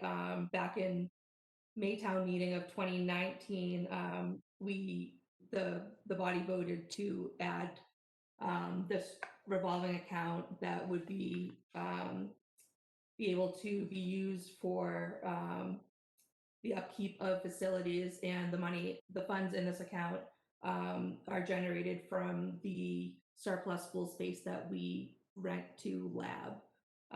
All of the funds there, the $139,000 balance, is the total amount of revenue that were received from lab since inception of their lease with us. And again, these funds can be used for upkeep of buildings, which is good because as you know, right now we're not renting out our buildings, and we generally rely on a lot of these funds to support our summer support staff to help get the buildings ready for reopening of schools in the fall. And then third, the Sprouts Daycare revolving fund, you'll notice is showing a deficit right now. There's, I guess, a few reasons for this. One, we have low enrollment right now in our Sprouts program. Currently, we have 3 infant and 2 toddler spots open. So once those spots are hopefully filled, we can bridge this gap here. Also, the deductions that normally begin in the first few pay periods were pushed back a pay period or two. So we're just showing a little lag of revenue here, but we're anticipating that we will eventually catch up there and hopefully fill those 5 spots that are open right now in the program. That's all that I have on there if anyone has any questions.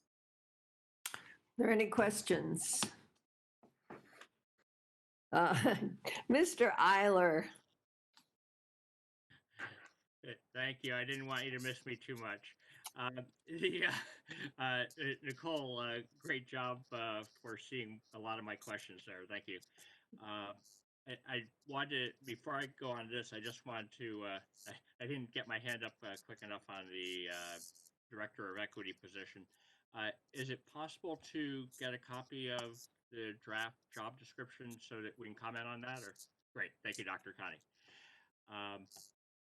All right, and then on the revolving accounts now, just to make sure I understand, I think you're saying that the lease of surplus space account is something that actually has been going on all along. It just accidentally was not on the report. Is that correct? Or? So originally before in Maytown meeting, I think it was Article 37 of 2019, before that was established, we had just been depositing the funds in an agency account. There's been no activity except for the depositing of funds, so no expenses have been charged to that. It was just an oversight and getting that changed over to a revolving account. And okay. On that now. So it's not a new thing per se then? No. Okay, and then on the so as I understand, I guess this is a new USDA program to free breakfast and lunch. It is and I understand that the reimbursements probably haven't come through on that yet. Is the expectation that we break even on that program, or how do we expect that to affect where the revolving fund for school lunch goes? I mean, I think that our hope is always to break even in school lunch, but that doesn't always turn out that way. I think that, until we sort of see how trends in participation in school lunch are working out with opening up this program. We won't know more until, sort of a month or two passes by and we see if, enrollment has increased and what we're looking at for revenue. I also did have a conversation with John Denizio, town accountant, regarding, concern over this account. And the town did receive some additional coronavirus relief funds. So he's sort of earmarked some funds that we could use through December 30th, which is the end date of the usage of those funds, to sort of help offset a deficit here. Okay, and my understanding from earlier is that the end date is actually June now? No, the end date for the SSO program has been extended to June, but coronavirus relief is December 30th. Okay, it's two different things. Okay. And I know you're getting to it, but I did verify that the way, just so everyone's clear, the budget, the operating budget is presented does have the extra $81,000 that town meeting just voted in for the director position.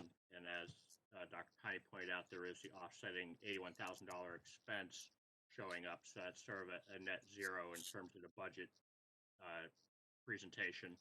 And you have factored in the $350,000 budget reduction, which I know is coming up also. So the numbers we're seeing here do account for those changes exactly as I would expect. So it looks good.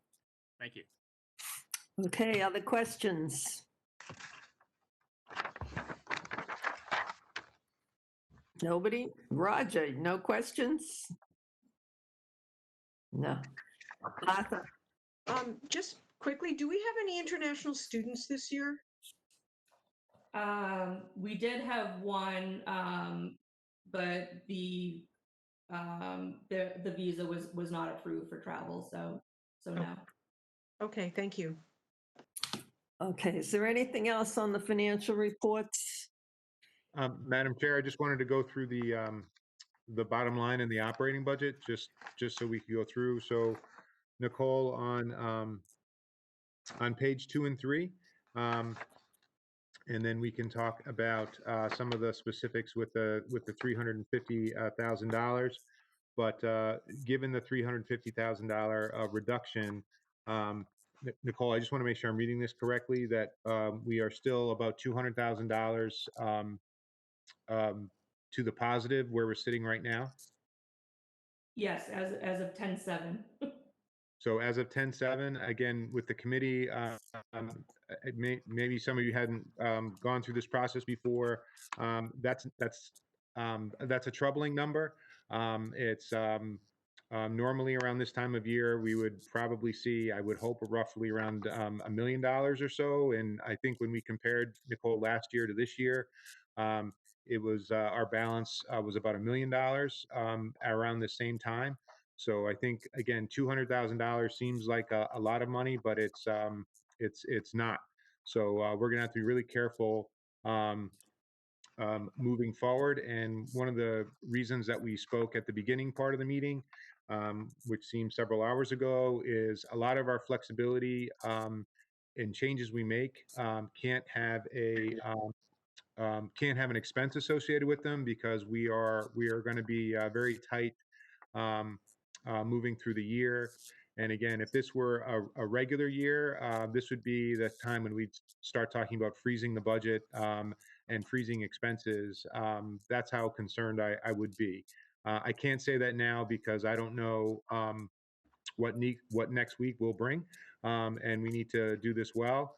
If we are forced to go fully remote, that would impact our bottom line. So again, there's lots of variables that we don't know, but I did want to highlight the $200,000. Again, is a lot of money for an individual, but is not a healthy balance for this district when you compare it to prior fiscal years. So it's a number that's concerning. Nicole, when I talked to you before, when I was preparing for town meeting, we were at 133, I believe. And can you explain to me how we've gotten better, but at the same time lost 350,000? So the 350,000 reduction that you're seeing there is just what was voted at town meeting to reduce the budget. Right, but before that, the last time I asked you for numbers, it was around 133 that we were showing as projected to be left at the end of the year, 133,000. And it looks like that number has gone up despite the fact that there's been a cut. So I'm just trying to figure out what's the difference, what happened. So we're up to around 206,000 now. There was just some positions that were open waiting to be filled, and that's sort of the flux there that you're seeing. And have we accounted for the cuts of 350,000, or is that yet to be discussed? Yes, so on the next item on the agenda, we'll go over the cuts, and I've sort of mirrored the projected columns here to show the funds that would be available should we make those cuts. So basically the bottom line that you're seeing here is if we were to cut the 350,000 that we've provided to the committee and proposed, it mirrors sort of here the savings too. So. Okay, thank you. Anyone else before we move on to that? Oh, Steve Moran. Hi there. I was just wondering, and hopefully I didn't miss this, but was there a hiring update towards the open positions for the year and how many vacancies still exist in what areas? There was not. Eric, do you want to address that? I can. I don't have an exact number. I think we're starting to fill in. We've had a lot of movement between tutors and perm subs, and we've had a few people leaving on maternity. So we've had, I think, more movement than is typical in the fall. But Nicole, I'm not sure I have a number of open positions right now. Do you happen to know off the top of your head?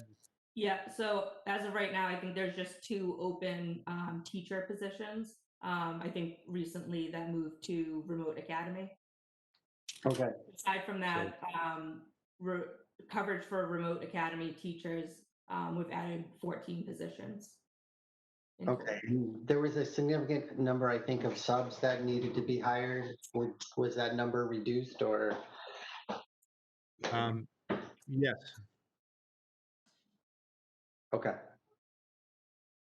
How is it reduced? We hired some people, this is Monica, to come in.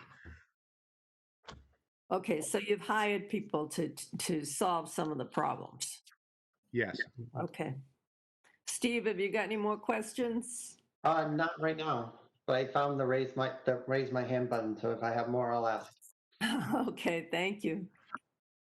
All right, moving on to the budget cuts. Again, just Madam Chair, I'm sorry, just to the page 4 is just the accommodated accounts, so people can look at that quickly. And again, if things change, then the accommodated accounts will be impacted significantly as well. But that's where we are to date. Nicole, did you want to highlight anything on the accommodated account? So I know that there was some discussion regarding circuit breaker at our last meeting. I think John Eiler was the one that brought that up. As of right now, we don't know what circuit breaker is coming in at until the state has a budget. We've sort of been given, the date of December 31st that we might know. But as of right now, these financials are assuming a level funding.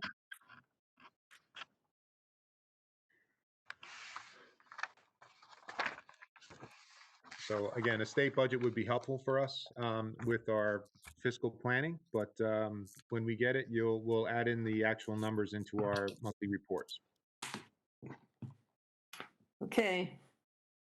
So Madam Chair, if I can move on to the budget reduction at that point. Yes, please. and again, would like a vote on this. So again, town meeting voted to reduce our budget by $350,000. That was approved at the September 30th town meeting. If you, in your packets, I just wanted to go over some of the specifics. So if we looked at some of the stipends that are activities that can't be run in the same manner. There were some stipends that we would not be filling. And again, this isn't, we're running as many as we can. I think that makes sense to run. But there are some activities that are not running that given our current environment, don't make sense to run, or there's not enough students to make them a viable club or activity. And so the principals are working at that largely. Carrie Purchase and Mark Sullivan at the building level. Most of our stipends are middle and high school, and they're putting that work together. So it's not about not running things by district choice. There are just some programs that don't make sense to run, or there are too few students to make them a viable activity to run after school. So we have some savings there. We had some clerical merging positions. So we merged some, work with the union to merge some positions with some retirements. And we feel like we're getting better service. I think it worked out for the union. It was really a win-win where we reduced, again, the total number of positions, but upgraded some positions, and there ended up being a cost savings there with no degradation in service or performance. Our vision and hearing salaries for screenings, we're not going to be running this year. The Kaplan for the principal contracted services, we look like we're saving. Lower official costs for athletics for shorter seasons. You can see that's a $20,000 savings. Vision and hearing supplies for the screenings, again, that are not taking place. There's some savings there. The regular day transportation, because we went from 180 to 170 days, given the commissioner's change in the school year. There was a fuel escalation that we could also save on. Again, transportation and fall sports that were eliminated that we could save on. Late buses, we're not running our late buses, which we had typically done at the high school level 2 days a week. And then we're not running a separate kindergarten transportation home in the afternoon. So all the students, again, traditionally are bused into school in the same buses, but the kindergartners get their own run for the return home. And now we're sending all kids home in the afternoon, so we're saving on that kindergarten run. Again, Nicole really scrubbed the budget and did an excellent job creating this. What I wanted to highlight for the committee and for the Ways and Means members as well, is there's roughly a $48,000 reduction in the clerical salaries. So say $300,000 of this reduction. If we go back to regular, I hate even using the term regular. If our school year looks more typical next year, we are going to need that $300,000 back to put the bus runs back in and to put the activities and clubs back in. The only savings that would be carried forward would be the sort of reorganization of the clerical positions that I discussed, which was about a $50,000 deficit. So this was truly a one-year reduction from my perspective. If this were to be ongoing, we'd have to make some other programmatic decisions moving forward. But again, Nicole, thank you for putting this together so well. And again, this does give us very little operating room to move at this early in the school year in terms of any sort of balance. I'm actually happy we have any balance at all. So that's a good thing that we're not actually starting the year in a deficit, but we are virtually breaking even now in October, which is not a good place to be. So, Madam Chair, I just wanted to recommend that the school committee vote to adopt these reductions for fiscal 21 in our operating budget. Okay, Erica, I'm getting some questions, and I also, I want to clarify something you said, and this is for Roger and Steve and John and the rest of the Ways and Means members, Jaya, everyone who's on relative to Ways and Means. I think what you're saying is when we begin our budget planning for next year, we want to begin with that 350,000 back in. Am I correct? That's what I was trying to say. If I said it poorly, again, the operating contraction, the number that was highlighted in your packet, there's an asterisk near the clerical salaries, because that was the one that was a reorganization that we could do without that, but around the 300,000 that we are reducing this year are largely situational and are just a one-year reduction. All right, I just didn't want to leave that, without being kind of direct about how we feel about it. Now, a couple of questions are coming in. Will any of these cuts affect special education?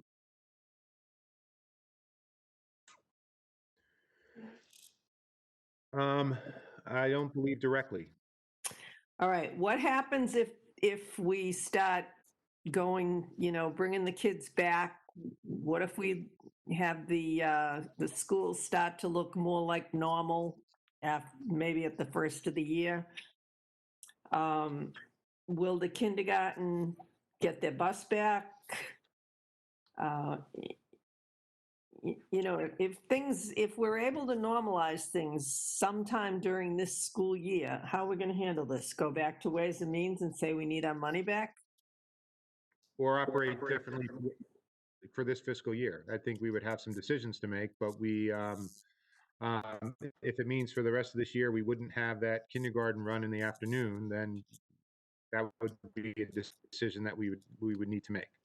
Yes, I understand that, but if, let's say there's a vaccine and, becomes possible to return to normal, then we're either going to need our kindergarten bus back or we're going to have to keep the kindergarten kids all day.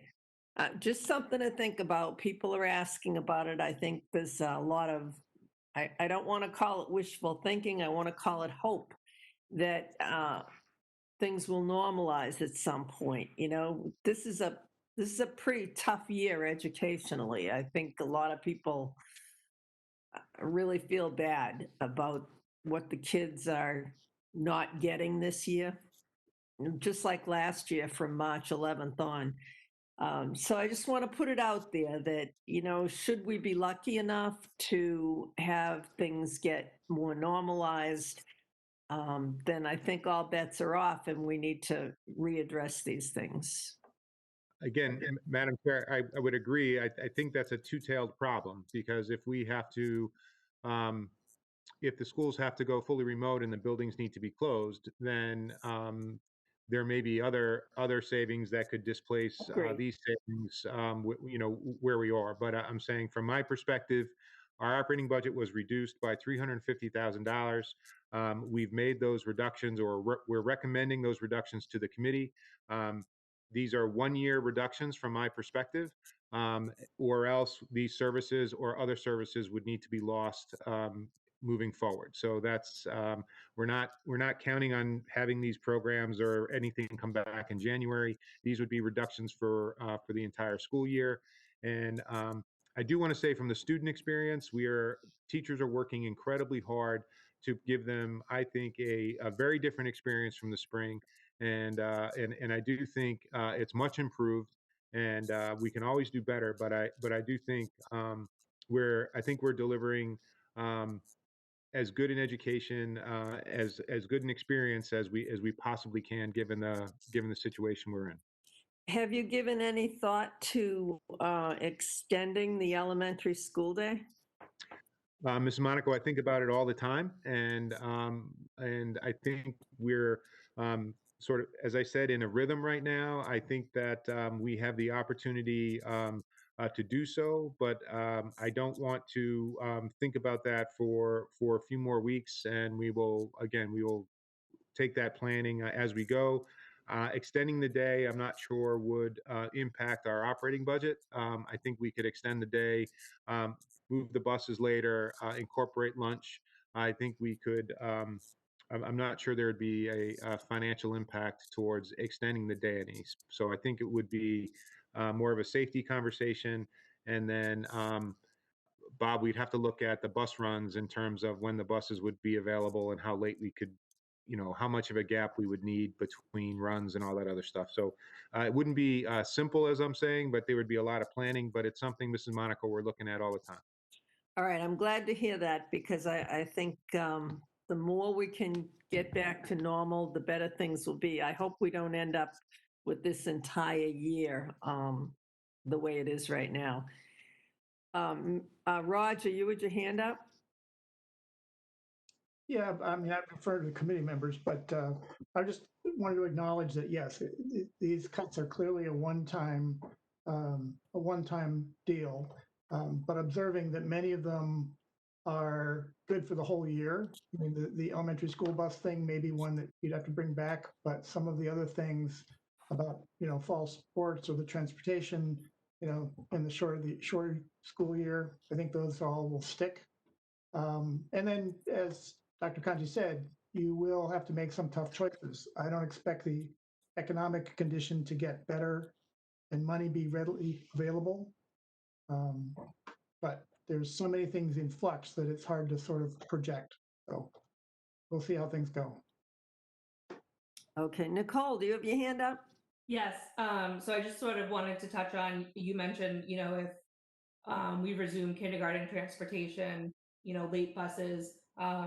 If you see on the bottom two lines of the itemized reductions to the budget, it says to date savings. So I did not make any assumptions that we would continue to operate, not running these. So this is the savings to date. For example, kindergarten transportation, that 24,000, that's just what we've realized for savings through the 7th.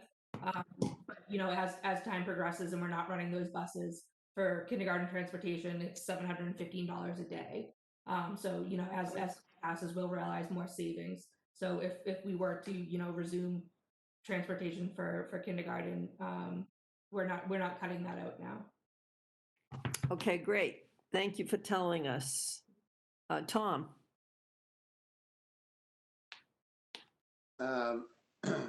First, Madam Chair, if I could, I'll just make a motion to get it on the table.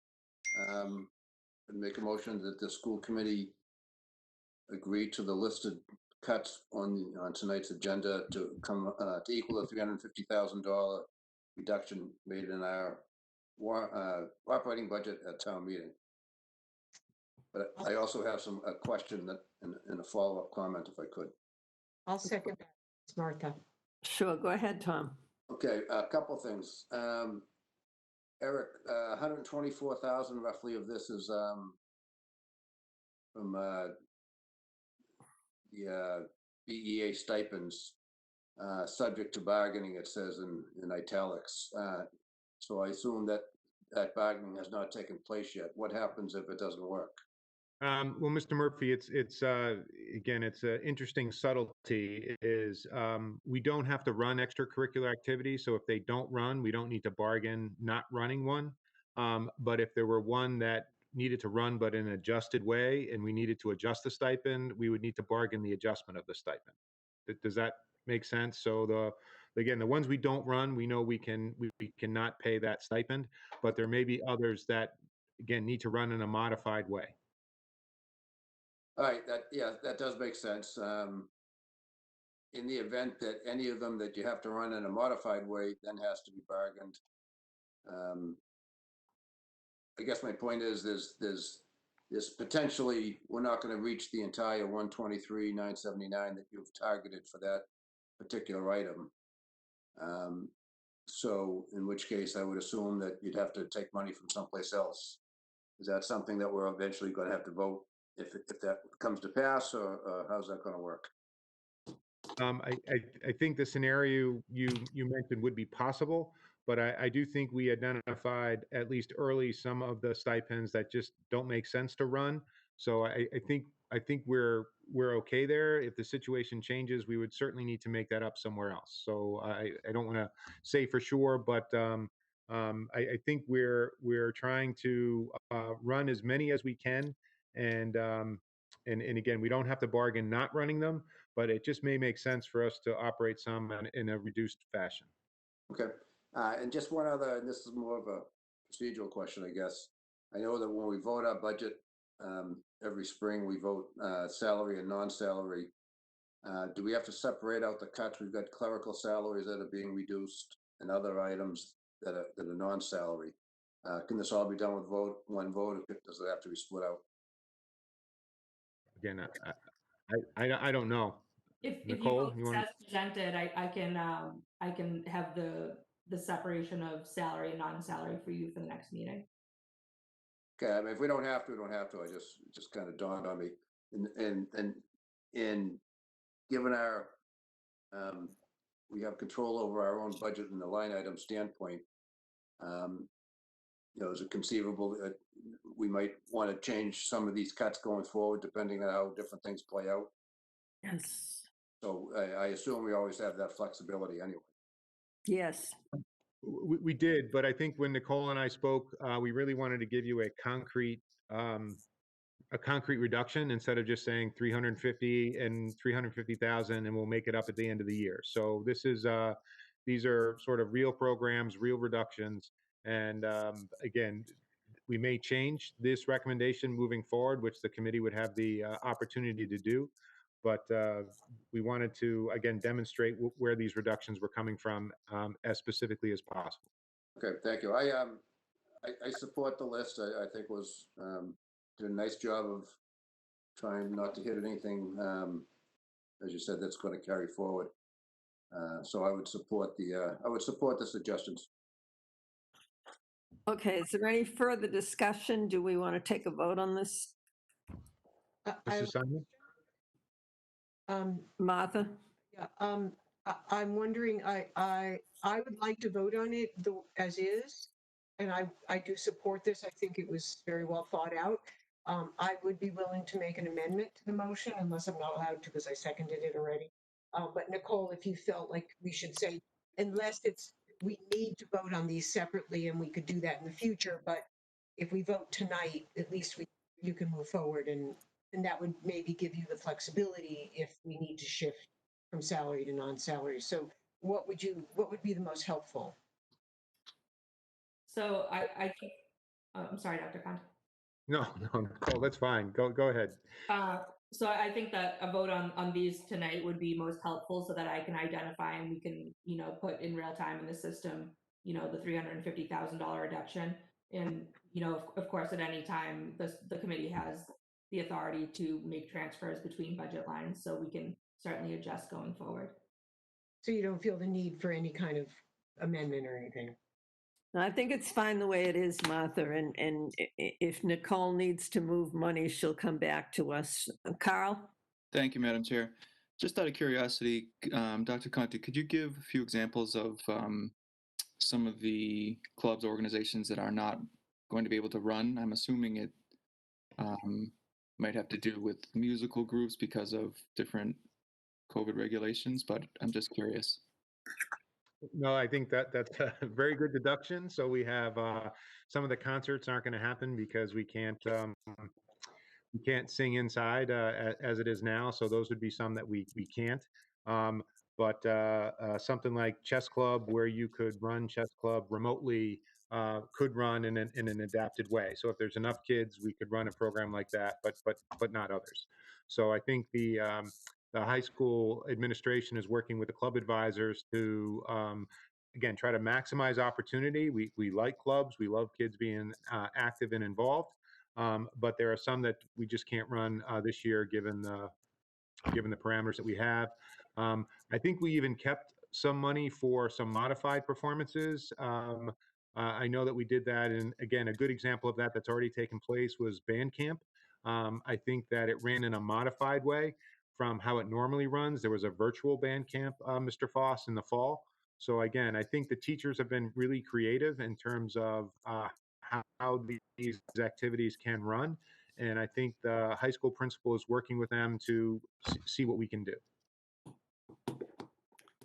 Thank you. Appreciate it. All right, if there's nothing else, we'll put the motion to a vote. All those in favor of the motion? Mr. Murphy, Aye. Mr. Foss, Aye. Ms. Simon, Aye. Mrs. Bond?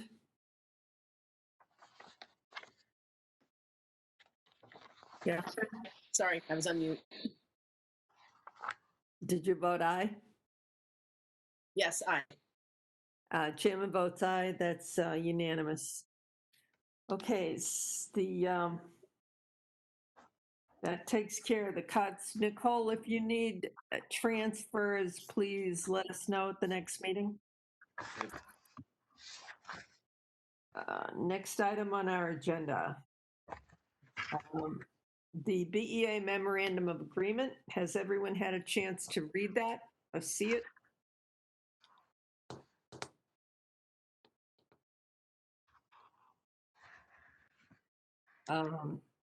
Eric, do you have anything to say, or should we just make a motion? Again, I don't have a whole lot to say. I just wanted to thank the negotiating team from the BEA, from the Burlington Educators Association. They put in a tremendous amount of time, as did you and Ms. Simon on the bargaining committee. So I wanted to thank you.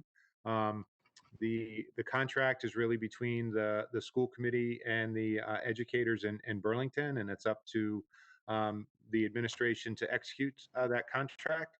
So I think it's really important that that you all are involved in helping to shape the working conditions that that folks have in Burlington. And I think this agreement tries to honor what's best for kids.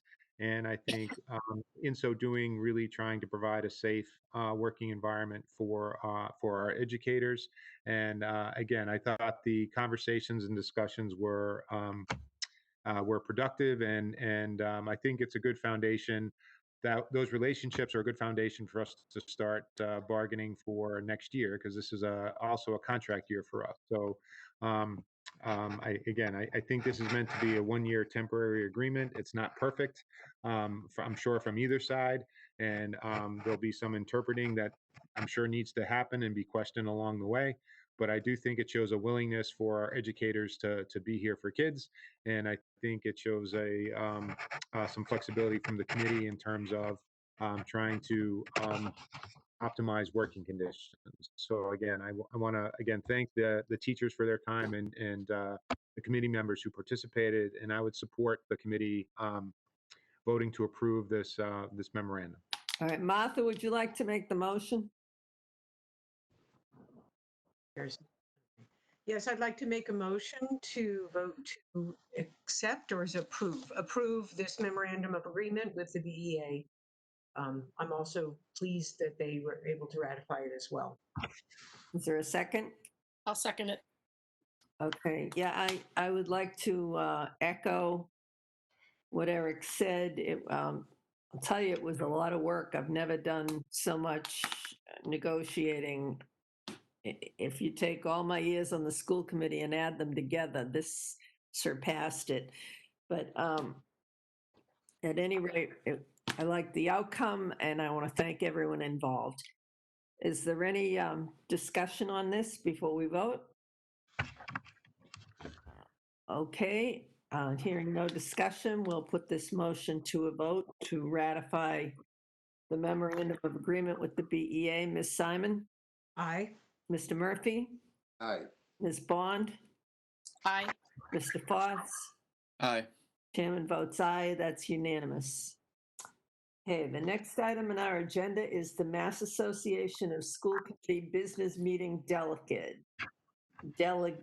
Martha, do you want this like you've done it in the past? Yes, if I could just give a little background for the new committee members.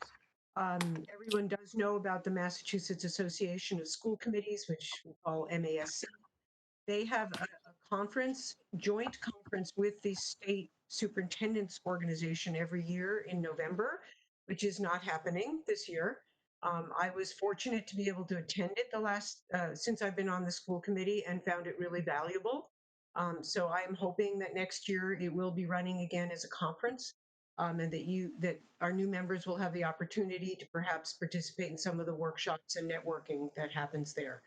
However, they are going to have their official business meeting, and I have in the past represented our school committee, but we need to take a vote so that I was planning to attend the business meeting, which will be virtual, and it's on Saturday, November 7th.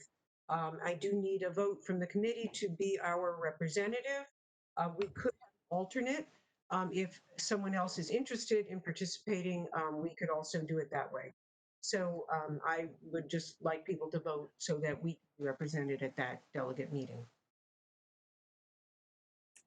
So we need a motion to nominate Martha as the delegate to So the, moved. So moved. okay, to the Mass Association of School Committees business meeting. Second. Okay, it's been moved and seconded. Any discussion? Hearing none. All those in favor, Ms. Simon? Ms. Simon, you vote? Aye. Mr. Murphy? Aye. Mr. Foss? Aye. Ms. Bond? Aye. Chairman votes aye. It's unanimous. Martha, you get to do it again. I just want to ask if anyone is interested in being the alternate so we could vote you in today. Is there anyone who wants to be the alternate? Okay. Thank you. Okay, it's all yours, so to speak. Okay, we have reached the end of our agenda. Is there anything more to come before the committee tonight? Madam Chair, I just want to take 30 seconds. I'm sorry. I just want to make sure we're going to post the Equity Committee meeting agenda for the other school committee members. So we'll get that information out to you. We're going to work with the bus company, send something home as a reminder to families about mask wearing, bus seating, and Ms. Bond mentioned some visuals, so we'll work on some visuals for that, Ms. Bond. We will post again some of our air quality measurements. Mr. Foss, you said make sure that we get that information open and available, so we'll work on that. The free and reduced lunch, Ms. Simon, you want us to make sure that we do a second wave of communication and try to get those numbers up as far as we can. And Mrs. Monaco, you really want us to put some more effort into seeing if we can expand the school day and starting with some of our high need student populations. So we'll continue to do that work. Again, next meeting, we'll have the second reading and vote on the equity position, and you'll have the timeline put in front of you, some suggestions for an interview committee and some positions. So we'll have all that information to you again ahead of the next meeting, and we'll continue to update you on numbers. There may be a suggestion at the next meeting for some sort of adjustment to the calendar. The Thanksgiving holiday, I have some concerns about family travel and about college students returning to the community. And again, we have some time, but I don't want that decision to go too far so that families can plan. So not to have this be a mystery, but we may talk about. I may talk with the committee about going fully remote for a week or two preemptively, if we even make it that far, just to be prepared to do that, and just to think about the holiday season a little bit differently. Again, no decision has been made. Just sort of discussing what it is, and again, the cases that are existing now or the situation that are existing now may make that decision for us. So as I tried to state at the beginning, I'm not comfortable with the district's financial situation, it being only October. We are still positive, but I have some concerns in terms of looking at any unexpected costs, which in a year like this, I'm assuming there will be some moving forward. So I do think those monthly financial reports are going to be important for us to look at, just to try to